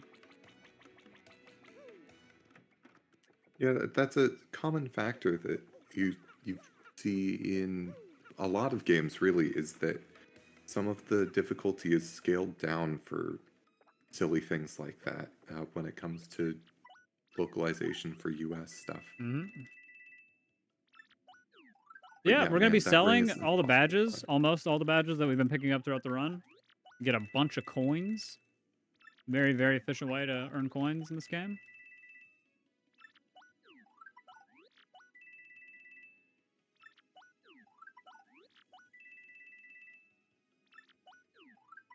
PC scuffed. Ah. Gonna buy Power Brush P. That is not the right badge. Want to be very careful to buy the correct badge here. Kind of important. Yeah, this is the second time in the run that money is very important. For a while, we were running with just 0 coins, and that was okay. Now we need to make sure that we're doing everything right. Accidentally rejected Frankie there. Whoops. He'll get over it. And then, yeah, we're going to be doing something that looks totally pointless. Well, not actually, because I'm going to buy a super shroom. Let's, sell or store. I can just store a point swap. I'm going to grab a super shroom for later, for safety. But actually entering West Side Goods here and then leaving is actually going to prevent a game crash later on. Coming up in a bit here in Chapter 7, we're going to do a trick called Conveyor Belt Skip, which skips hitting the Conveyor Belt switch. And if we don't enter that shop and then leave, there's a chance the game just crashes when we enter the room to the final boss of Chapter 7. Yeah. Kind of important we Of all remember the to do things that. that cause a game crash, right? Sorry? Of all the things that could cause a game crash, or rather prevent one. I know, right? That's going the into weird a thing shop. is you prevent it by entering and leaving a shop that's totally unconnected to the place you're soft locking. But yeah, you know, smarter people than me understand how it works. I think. Hey, I Probably. mean, if notes advance your sequence, going into a shop can prevent a crash. I'll take it. Right.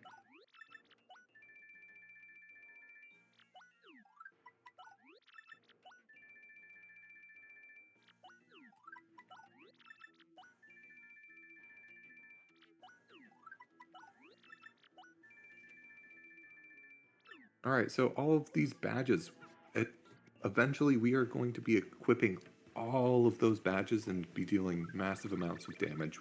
By Oh, eventually, there we he go. meant right now. Right now. That was why Jake was putting all of those level ups into BP so that we could equip all of those badges. There's also one very important reason we'll get to in a second. Just a few minutes here. A lot easier to just show it when it happens and then be like, there. All right. We got our badges. We are out of here. Let's beat Chapter 7. And, move on. Oh my gosh, are you kidding me? It's pretty annoying.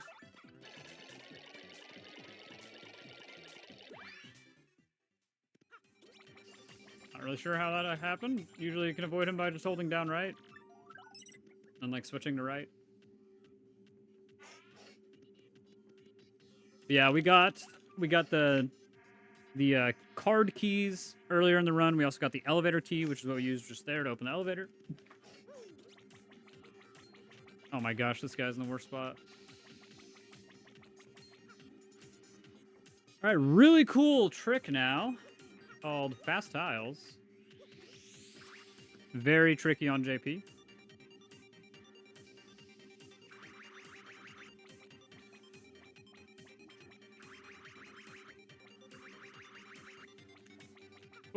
First try, nice. Nice job. Yeah, it's pretty easy once you get it down, but it's a definitely very awkward trick to learn with the only 2 tiles. On the US version, there's actually 3 tiles, which gives you quite a bit more leeway. A jump storage there again. And Actually, jump I'm storage just again. gonna toss the fire flower instead, just in case I need a point swap. Want to be safe here.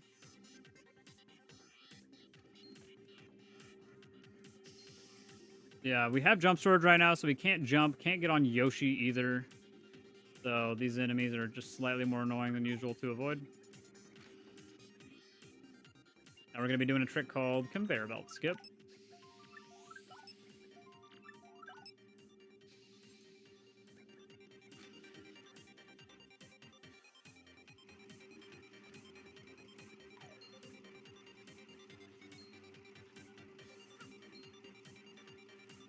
Okay. This trick can soft lock you if you mess it up, so I'm really glad I didn't do that. And just for safety, we're just going to hit the save block over here, just in case something insane happens. So for that conveyor No, belt I missed the cycle, skip, though. I forgot. Oh, That's fine. too bad.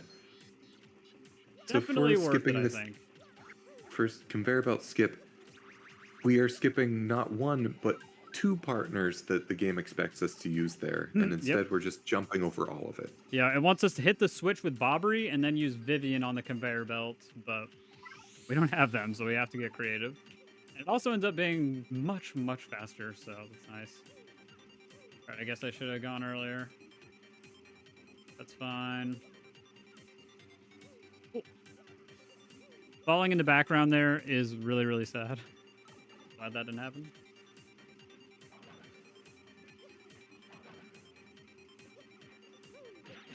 Okay. Oops. What's your HP at? If it's 3, I think I'm fine. 4. That's fine also. Alright. We didn't crash, because I prevented the crash. Let's go.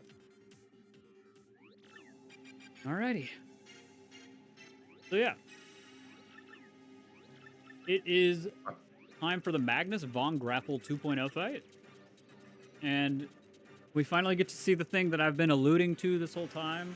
Actually, some very, very clever routing. The reason we have 5 FP will become apparent right now. Basically going to be using double dip and point swap to just get peril in one turn. It's very, very fast.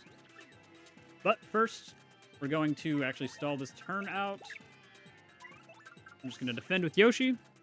Magnus will always do this attack on the first turn. So I don't want to put Yoshi in peril yet, because then he would die if he got hit. We can double dip point swap. I'm also going to use this HP drain on Magnus just for safety, for Mario to have more HP. And then it's time for Danger Dino to do his thing. And then, yeah, after you hit Magnus, for however much damage, I'm not sure, we'll shoot out the fists, so we're safe to not take any damage. And then 2 more ground pounds will finish him off. Easy peasy. If you remember that one badge we got way back at the end of Chapter 1, Mega Rush P, that also plays a part in this. All of those Mega badges Rush that P Jake and just bought and equipped. Mega Rush P and Power Rush P, when combined, can be very, very, very good.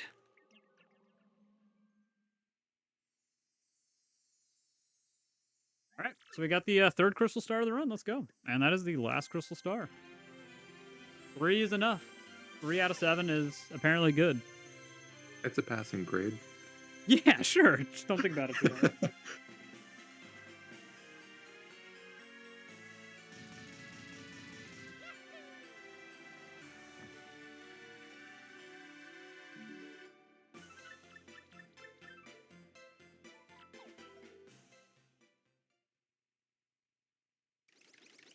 All right, guys, just doing some stretching here. Yeah, remember to hydrate, do your stretches, get up and walk around if you haven't.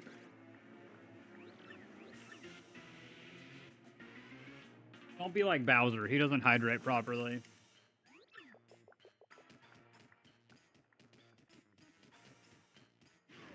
That's why he breathes fire. His throat's always dry. You can actually breathe fire and check the lock at the same time there. We call that swag breath. No big deal.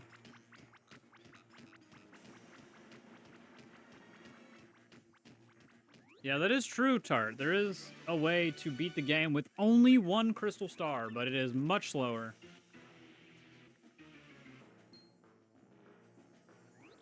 Although it's super cool that it's possible at all.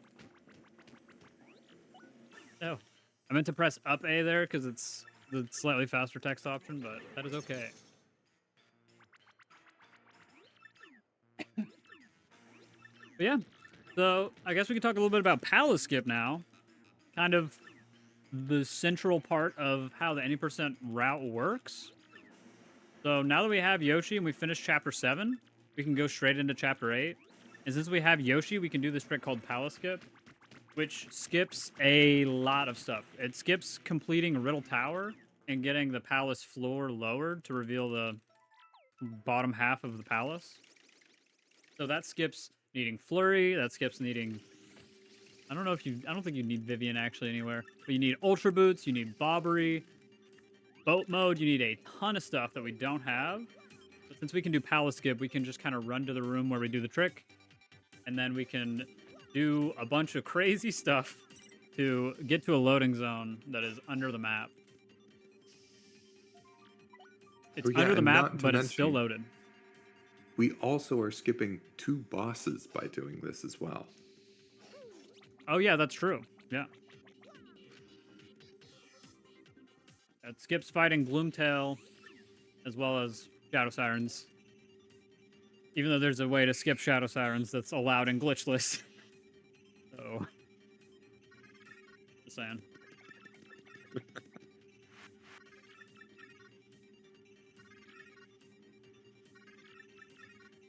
But yeah, Palace Skip is probably the most infamous TTYD trick there is. I don't even think it's really close. TRE's kind of a little close, but Palace Skip is much worse because it takes a lot longer to set up Palace Skip.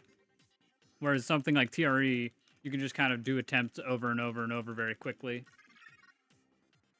But Palace Skip is pretty difficult. A few frame perfect inputs, depending how you want to slice it.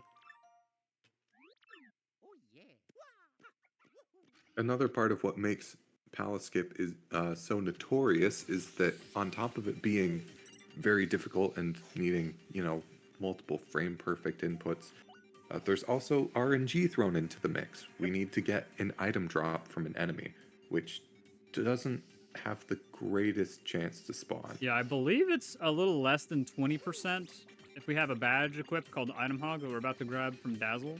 The reason we've been picking up star pieces throughout the run, we need to buy Item Hog here.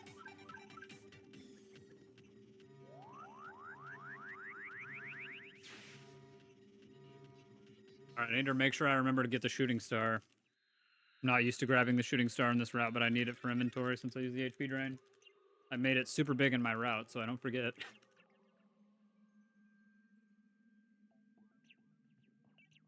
But yell at me if I forget it somehow. I will yell so loud. Get Good. the shooting star.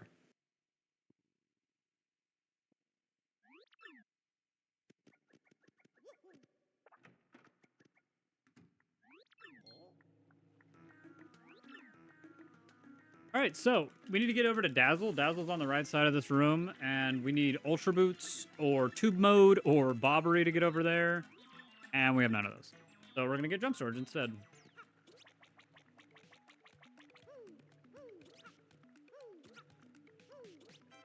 Nice.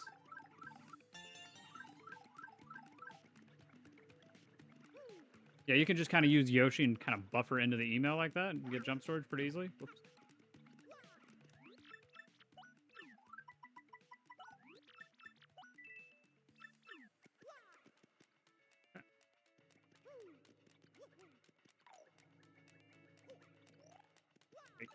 Pipes in this game, man.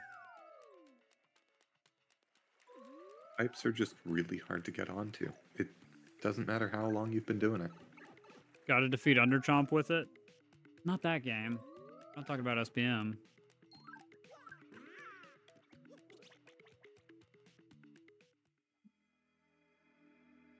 All right, so we get a nice little cutscene here again of the door opening.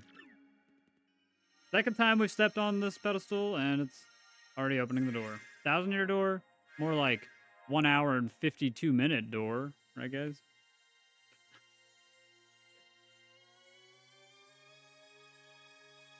That's so bad. That I shouldn't laugh. I shouldn't laugh at that. Good. You want me to realize I'm not funny? That would hurt Oh, my sure. feelings. Sorry. Not in the middle of a marathon. Yeah, come on, man. Right. So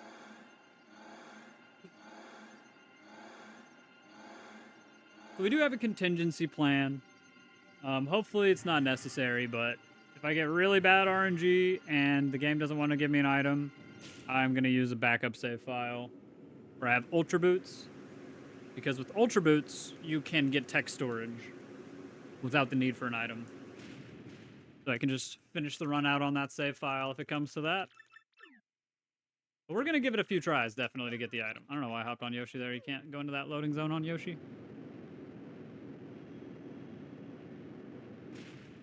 All right. We are in the door.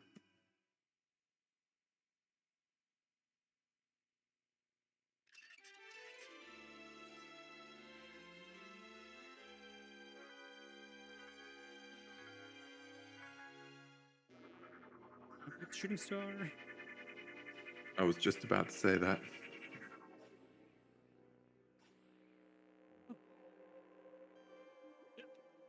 Lots of tricky enemies to avoid in Chapter 8. Lots of enemies that want to encounter us, so it's going to be fun to try and avoid them. There's also a trick called cannon skips where you can avoid encountering the gold bill blasters. Those are pretty precise, so we'll see if I can get any of those. All right, shooting star. Good job. Oop.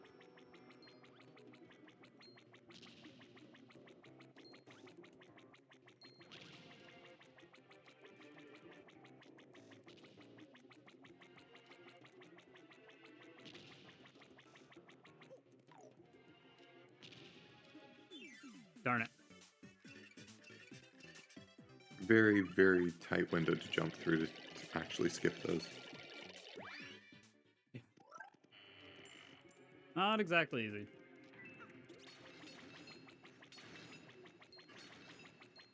And that spike just, or that bat just got spiked. And then, yeah, I'm just going to go ahead and save here just in case something insane happens.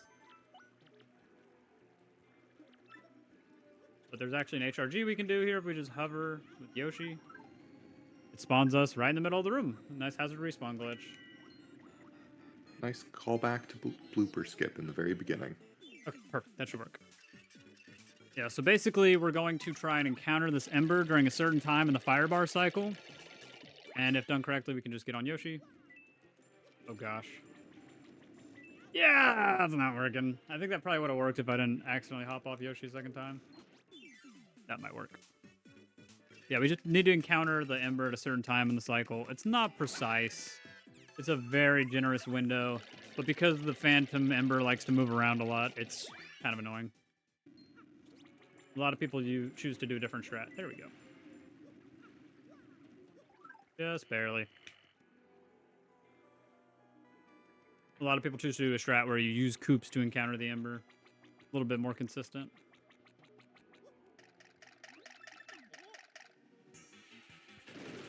All right.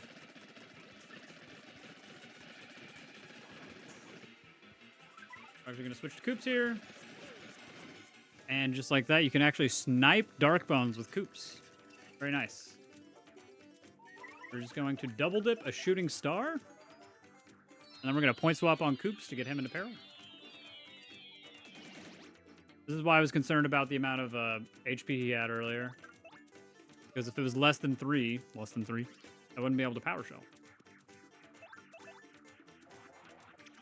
Here we go. Easy fight. Casual 100 star points.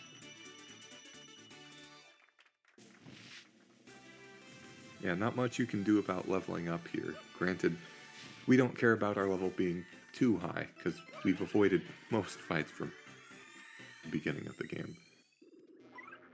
Yeah, that level's kind of always nice, since you get a clean 100, you know, it doesn't really mess with anything. It's just free HP, basically. Which is nice. We will really want to have that HP when we get to Shadow Queen. All right, need this Ultra Shroom.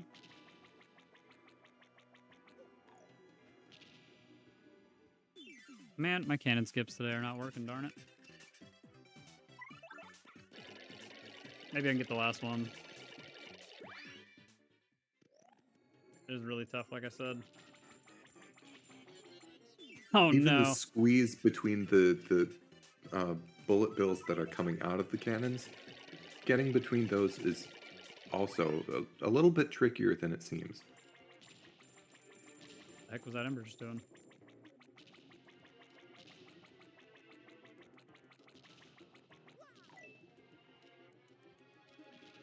Hey, look at that. I got one. Nice job. Let's go. That Dark Bones was kind of scary there. I thought he was going to hit me. Man, he has some range. Jeez. Alright, so this is the endless hallway, as we like to call it. There's a torch at the end of every path here. And if we just look at the torch and go to the side where the torch is lit, then we're good to go. But we don't actually look at it. We just know the pattern is down, down, up, up, down, up, down. And if you accidentally take the wrong door, it spits you back out at the front and gives you a very jarring sound effect. So, try to avoid that. Yeah, something about Paper Mario games. They just like having these hallways with lamps that show you which way to go. Right. I think, is that the case in the first three? Is there a hallway like that in SPM as well? I mean, there's some torches you have to light in SPM, so no, But but you yes, light we'll them just yourself. pretend. We'll But just there are pretend that's the torches same involved thing. at least. Okay. It's a torch puzzle, you know. Yeah. Okay. We'll call it that. Yeah. So, first three Paper Mario games, there's a torch puzzle in each of the last chapters. Okay. Yeah, right there we just took off Double Dip so we could put on Item Hog. Now hopefully we can get an item drop from this Ember.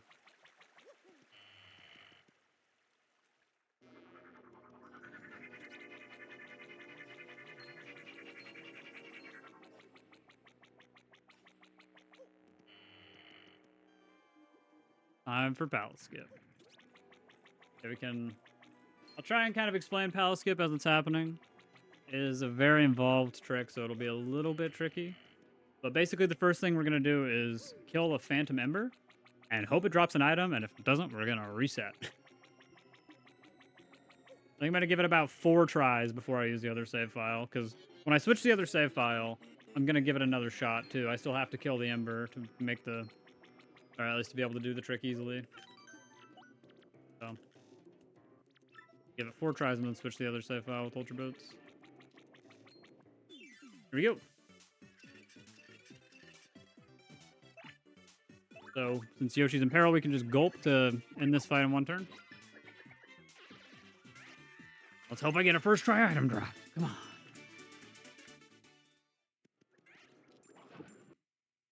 Like I said, it's less than 20, so it's not ever, you're not ever favored to get the drop. Even if the Ember's holding an item, that bumps it up to about 30, but still not great.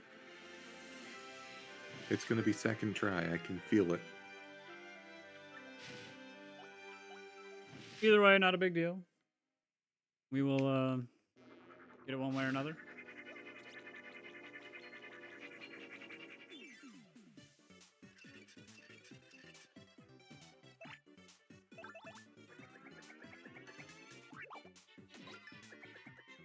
Yeah, let's see.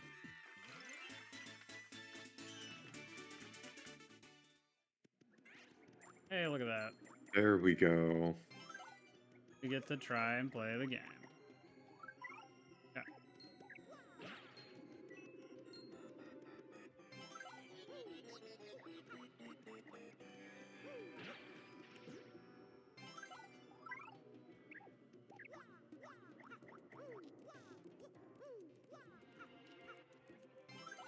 Dang it.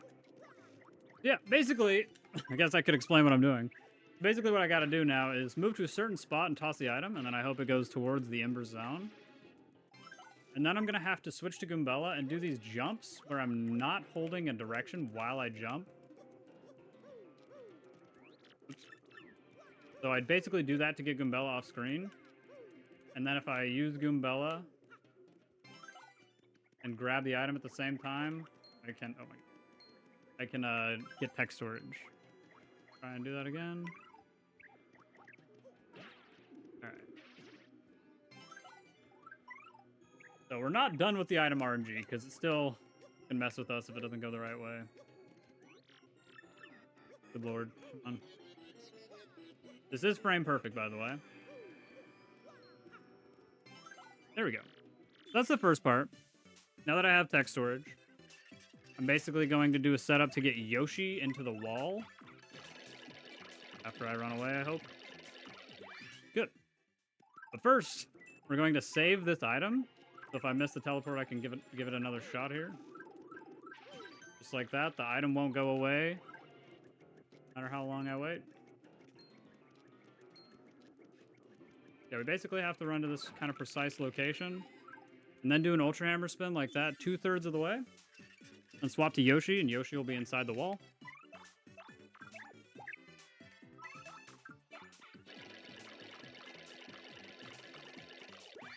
Yeah.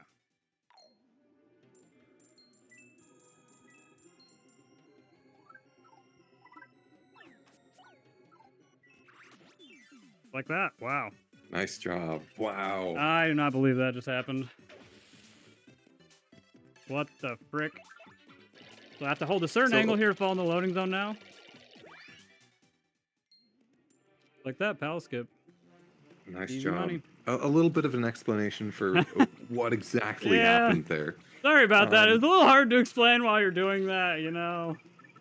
Yeah, for sure. I didn't want to interrupt you as you're going through the harder parts of it either. Yeah. So basically, we push Yoshi out of bounds so that he can fall down and Mario can teleport to him using the text storage that Jake got earlier. There's a little bit of weirdness as to how that works with how the game decides how partner actions are done, but the long and the short of it is Mario teleports to Yoshi's position to get on him when you close the text box that Goombella opened.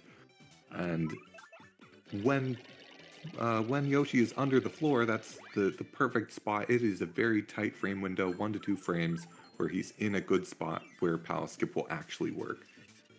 And ignore me right now. I'm looking for an encounter with a lot of embers, so I could probably do this fight, honestly, but I just want to get another level so Shadow Queen's not quite as scary. With this guy, how many embers do you have? Ignore me. This should work. Okay. Yeah, we can just Supernova. Actually, I guess I'll switch so Yoshi's still in peril. That'll be smart. Yeah. Yeah, so I can just Supernova these guys to kill him really easily, and that'll give me extra XP.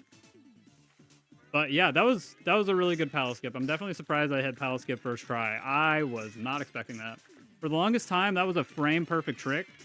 But now the way it works, if you set it up frame perfectly, ironically, if you set it up frame perfectly, you can get frame 4 or frame 5 to work with this manip that a runner named Sitting Ducks found. You can make the ember go lower so that even if you hit Pal Skip 1 frame later than you normally should, you'll still hit the trick because the ember's just barely low enough to make it work. So I know 1 frame of difference doesn't sound like much, but oh my gosh, it is a game changer. It is insane how much helpful. It's just, you can't really stress how important that extra frame is. It really helps. Yeah, good stuff. All right. Yeah, we are on pace to sub 230, which I was not expecting. We'll definitely save. And I believe I need to eat the jam and jelly. Yeah, I have... No, I have 5 FP. We're good. And Yoshi's still in peril. That should be good. Yeah, sitting Yeah, duck we're shout coming out. into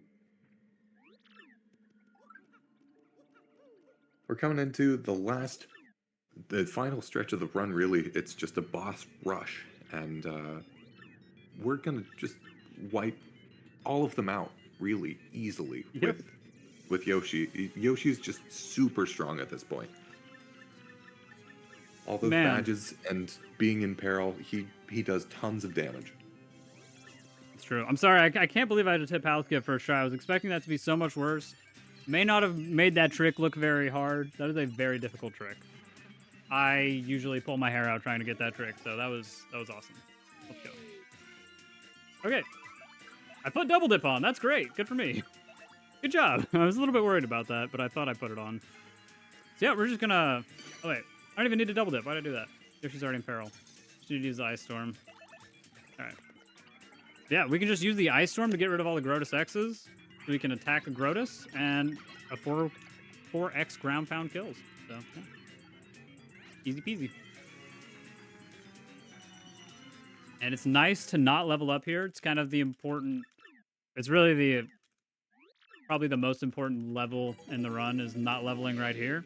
Because if you level before Bowser, you have to do slightly different strats. Not impossible, just makes it a little more difficult. Just a little more difficult.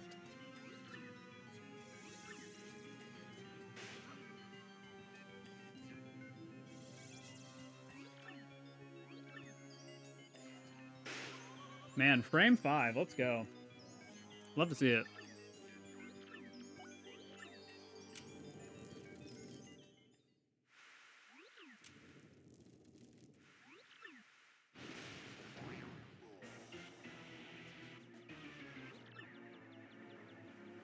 But yeah. Basically, the rest of the run is free, so as long as I don't do anything too silly, should be able to finish these fights pretty easily.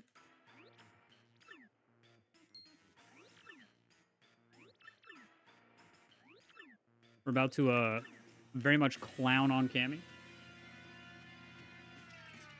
Okay, sounds good, Ghosty. Thank you, sir. Yeah, we're just going to kill Cammy in one turn here. And then it's going to take us a couple turns to kill Bowser since he has a little more HP.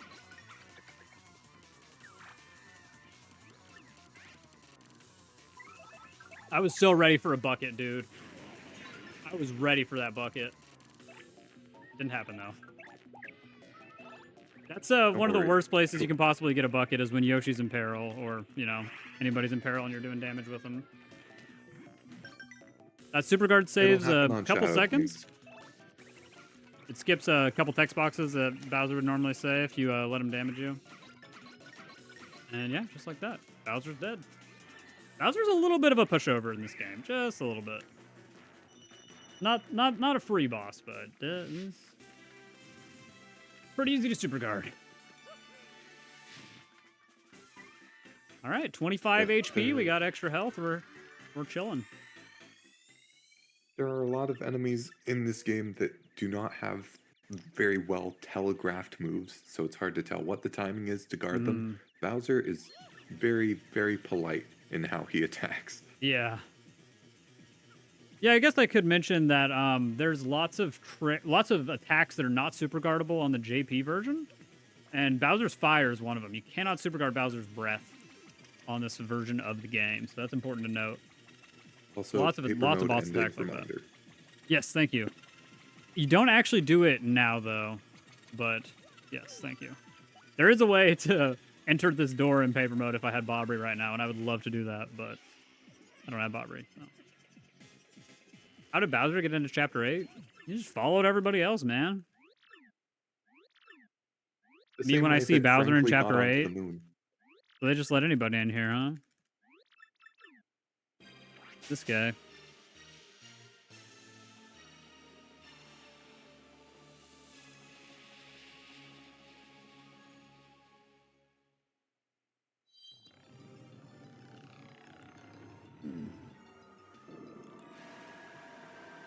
Yeah, this fight is pretty much not scary at all, especially if you have 25 HP. As I said, that's more than you would normally have in an 8% run. So this is really safe.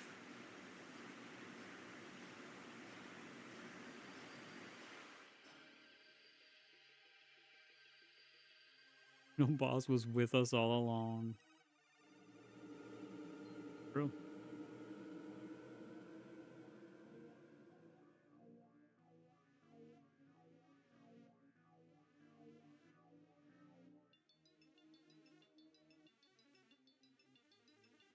Yeah, we get to watch this lovely cutscene of all these people that some of us we've never met freaking out about how the world's ending.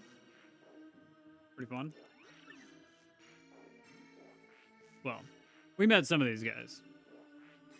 Some of them, Just no. wanted to quickly interrupt because we got some donations. We got Yeah. a $5 donation from Flavian who says, "Good luck, everyone." And we also got a $25 donation from Nevius with no message. Thank you so much for the donations, guys. Let's go. Yeah, make sure to congratulate Jake after this run's over. Very good run, very good run. Thank Anyways, you. back to you, Jake. Appreciate you, Ghosty. Yeah, in all honesty, this is a great run. Sub 230 is not easy to get, so I'm incredibly pleased with this run. I'm happy that we got the fire flower drop. You know, I'm glad we got an item drop. I was worried about using the other file. It would not be as cool as doing it the normal way, definitely. So, yeah. Pretty awesome.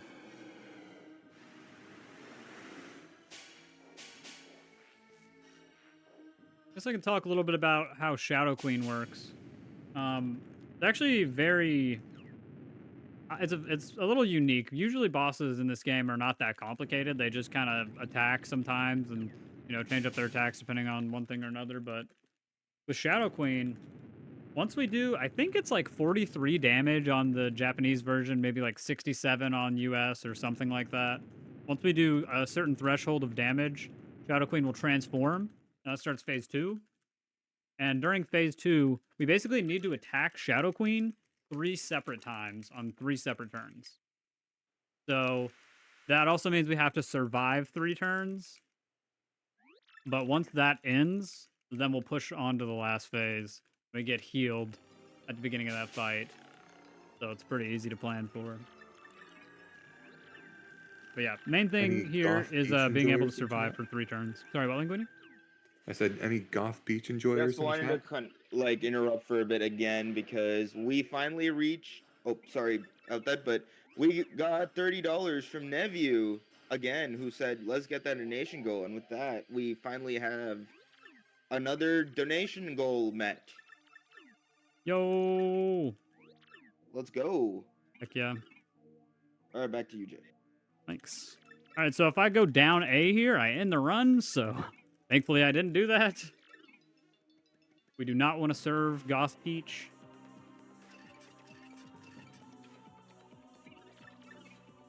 Waru Peachy, true. Thick reference. Okay, so yeah, we're gonna point swap Yoshi here to get him in peril. Double dip point swap specifically. And then just a 3-pound works. Oops. Tried to only do 3 there, but better safe than sorry. Yeah, now we're going to push phase.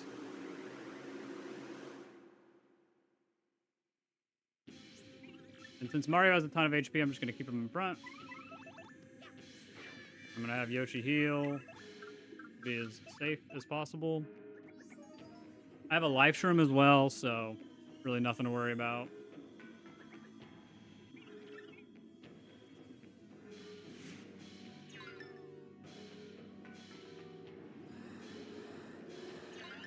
Okay. Ouch. I don't feel like getting hit by this guy, not gonna lie. I'll just press the X button, lose a few seconds. Alright, so as long as we survive this turn to attack Shadow Queen, we're in the clear. Here goes the life room.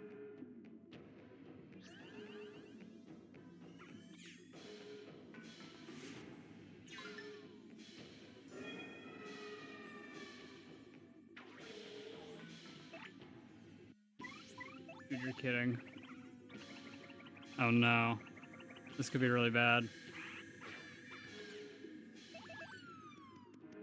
Okay, that's fine.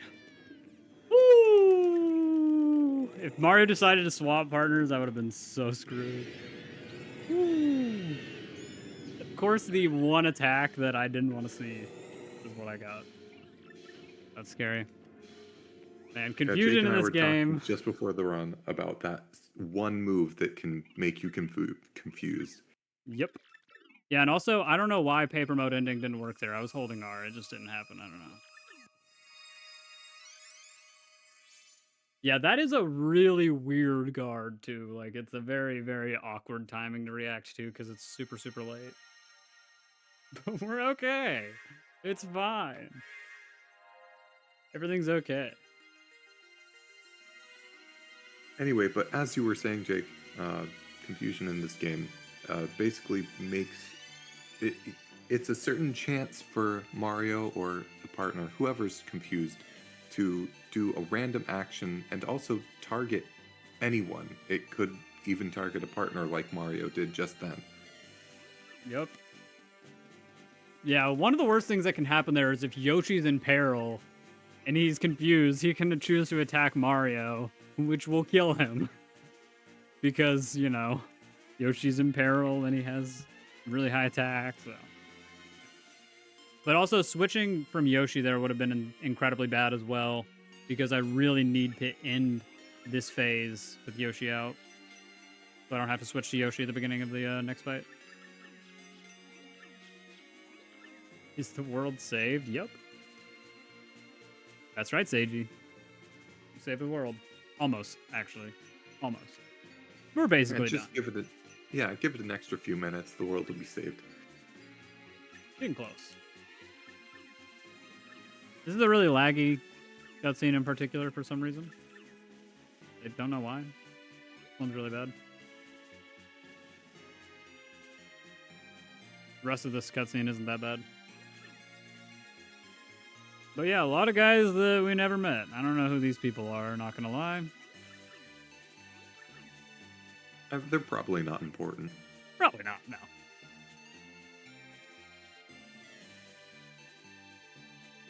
They're just background, you know?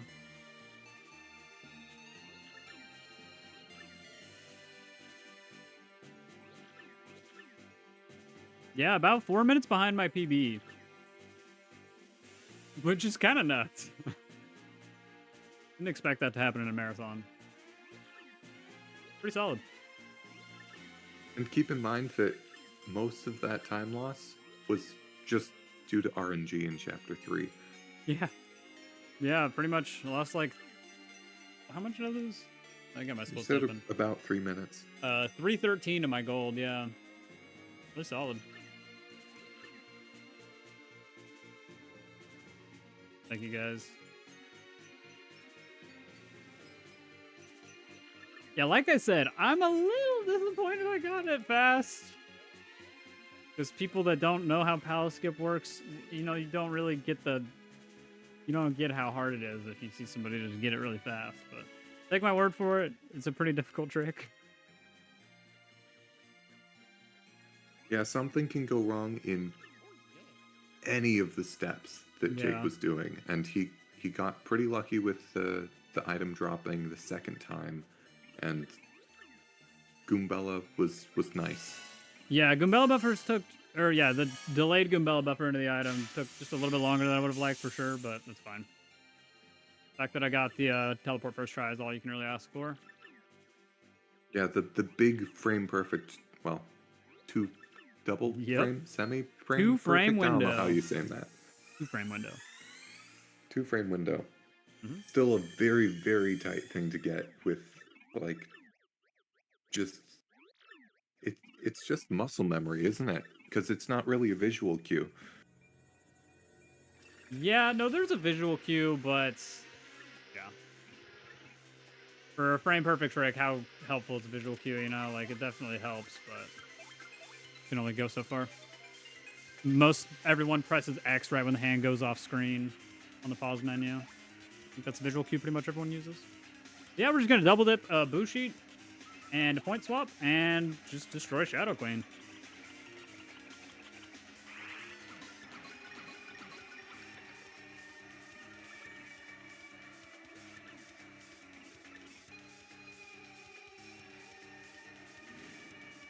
Alright, good RNG. Nice. She's not even attacking Mario. Wow. Really didn't want to attack Mario. Shout out to the puny that wants to throw me a dried shroom right now. Is that you, Petuni? Yeah, I don't even need to heal with Mario here. Didn't even want to attack Mario, so we're good. Yeah, and I got the transformation of hands. Perfect. Go.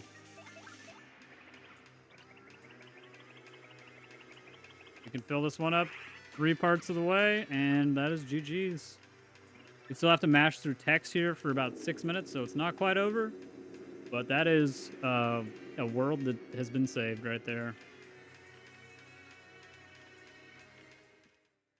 All right. Yep, so we got about 6.5 minutes left of mashing, but thank you for the GG's, guys. I'm really, really, really pleased about how that went. Yeah, Let's nice, go. solid run. Good job, Jake. Thank you, sir. Thank you for commentating and doing a great job with everything and lending your sultry tones to us. It was my pleasure to be here. Okay.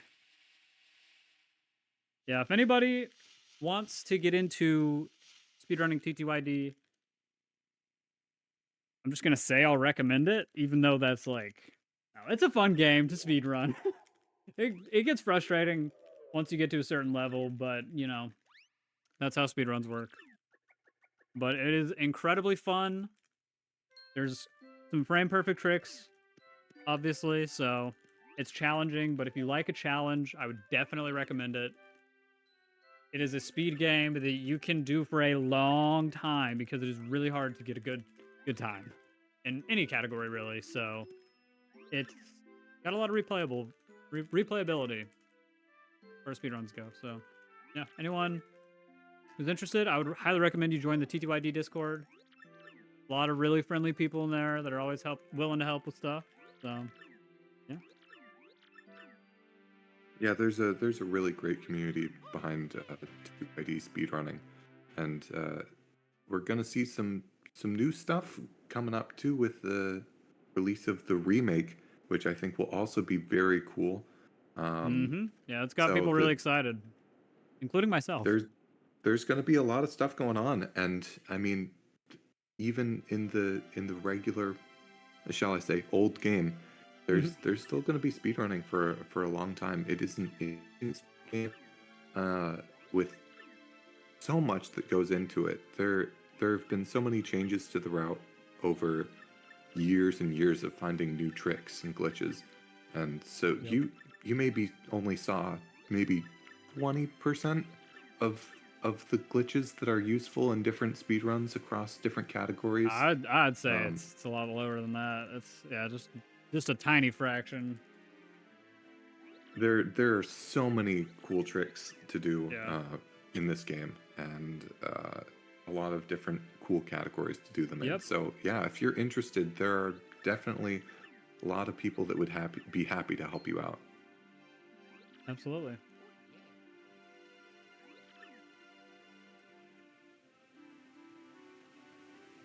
Yeah, like I said, for whatever reason, the community decided quite a while ago to end timing on the last input after the last input on the last text box when it circles to black on Mario's face.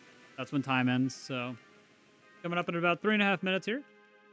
But apparently they used to time credits too, so I guess I should probably not complain. Sitting through credits doesn't seem very fun.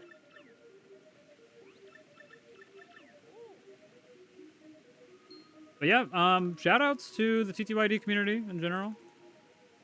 Shout out Yoshizilla. Yoshizilla is going to be running TTYD any percent at a GDQ soon. At a GDQ soon. So that's huge. Everybody make sure to watch that. Yeah. Shout out to St. Jude. Amazing organization. It would be awesome if everybody donated. Shout out to Team A. Everybody make sure you're following the channel. You don't miss any future events or anything like that, you know? No, yeah. Some other runners out there that play T2ID pretty often. Honestly, nobody's been playing it way too often lately, you know? People get busy with stuff, but Fan 8088, I think, her name. Pricer. Kid Rocker 96, Verified Linguini. Siren. Lots of people be doing like lots of glitchless runs. Glitchless is a really popular category, so everybody make sure to go follow those people. Anybody that plays this game deserves a follow, I'd say.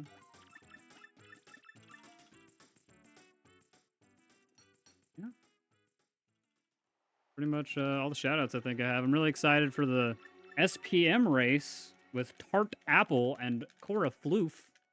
That's coming up really soon, this Saturday. So yeah, see you guys then.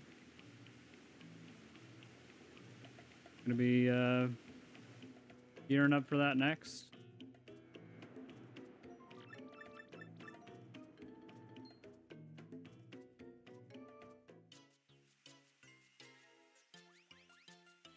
"100% glitchless on dance pad." Oh, blindfolded. My bad. I was actually about to do that after this run. So yeah, blindfolded Glundo on a dance pad.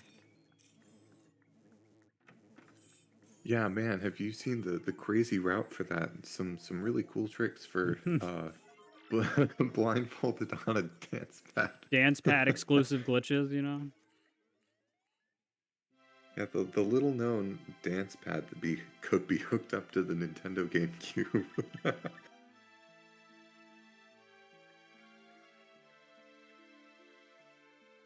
All right, coming up here. Got about 30 seconds left. Let's go. Almost done mashing. Really, I can't stress how happy I am with this run, though. This is awesome. Sub 230, I did not think was going to happen, but I was definitely hoping so. All right, here we go. And time is coming up right now. 2:29 on the dot. GG's. Cool. Well, I think that's all we got for you guys. I thank you guys for watching. Appreciate it. Can't wait for the SPM race. All right, with that, I think we are ready to set up for the next run. Great job, Jake. Great job, Tart. But yeah, stay for a little bit. We got Celeste by Arjon, so gonna be really excited.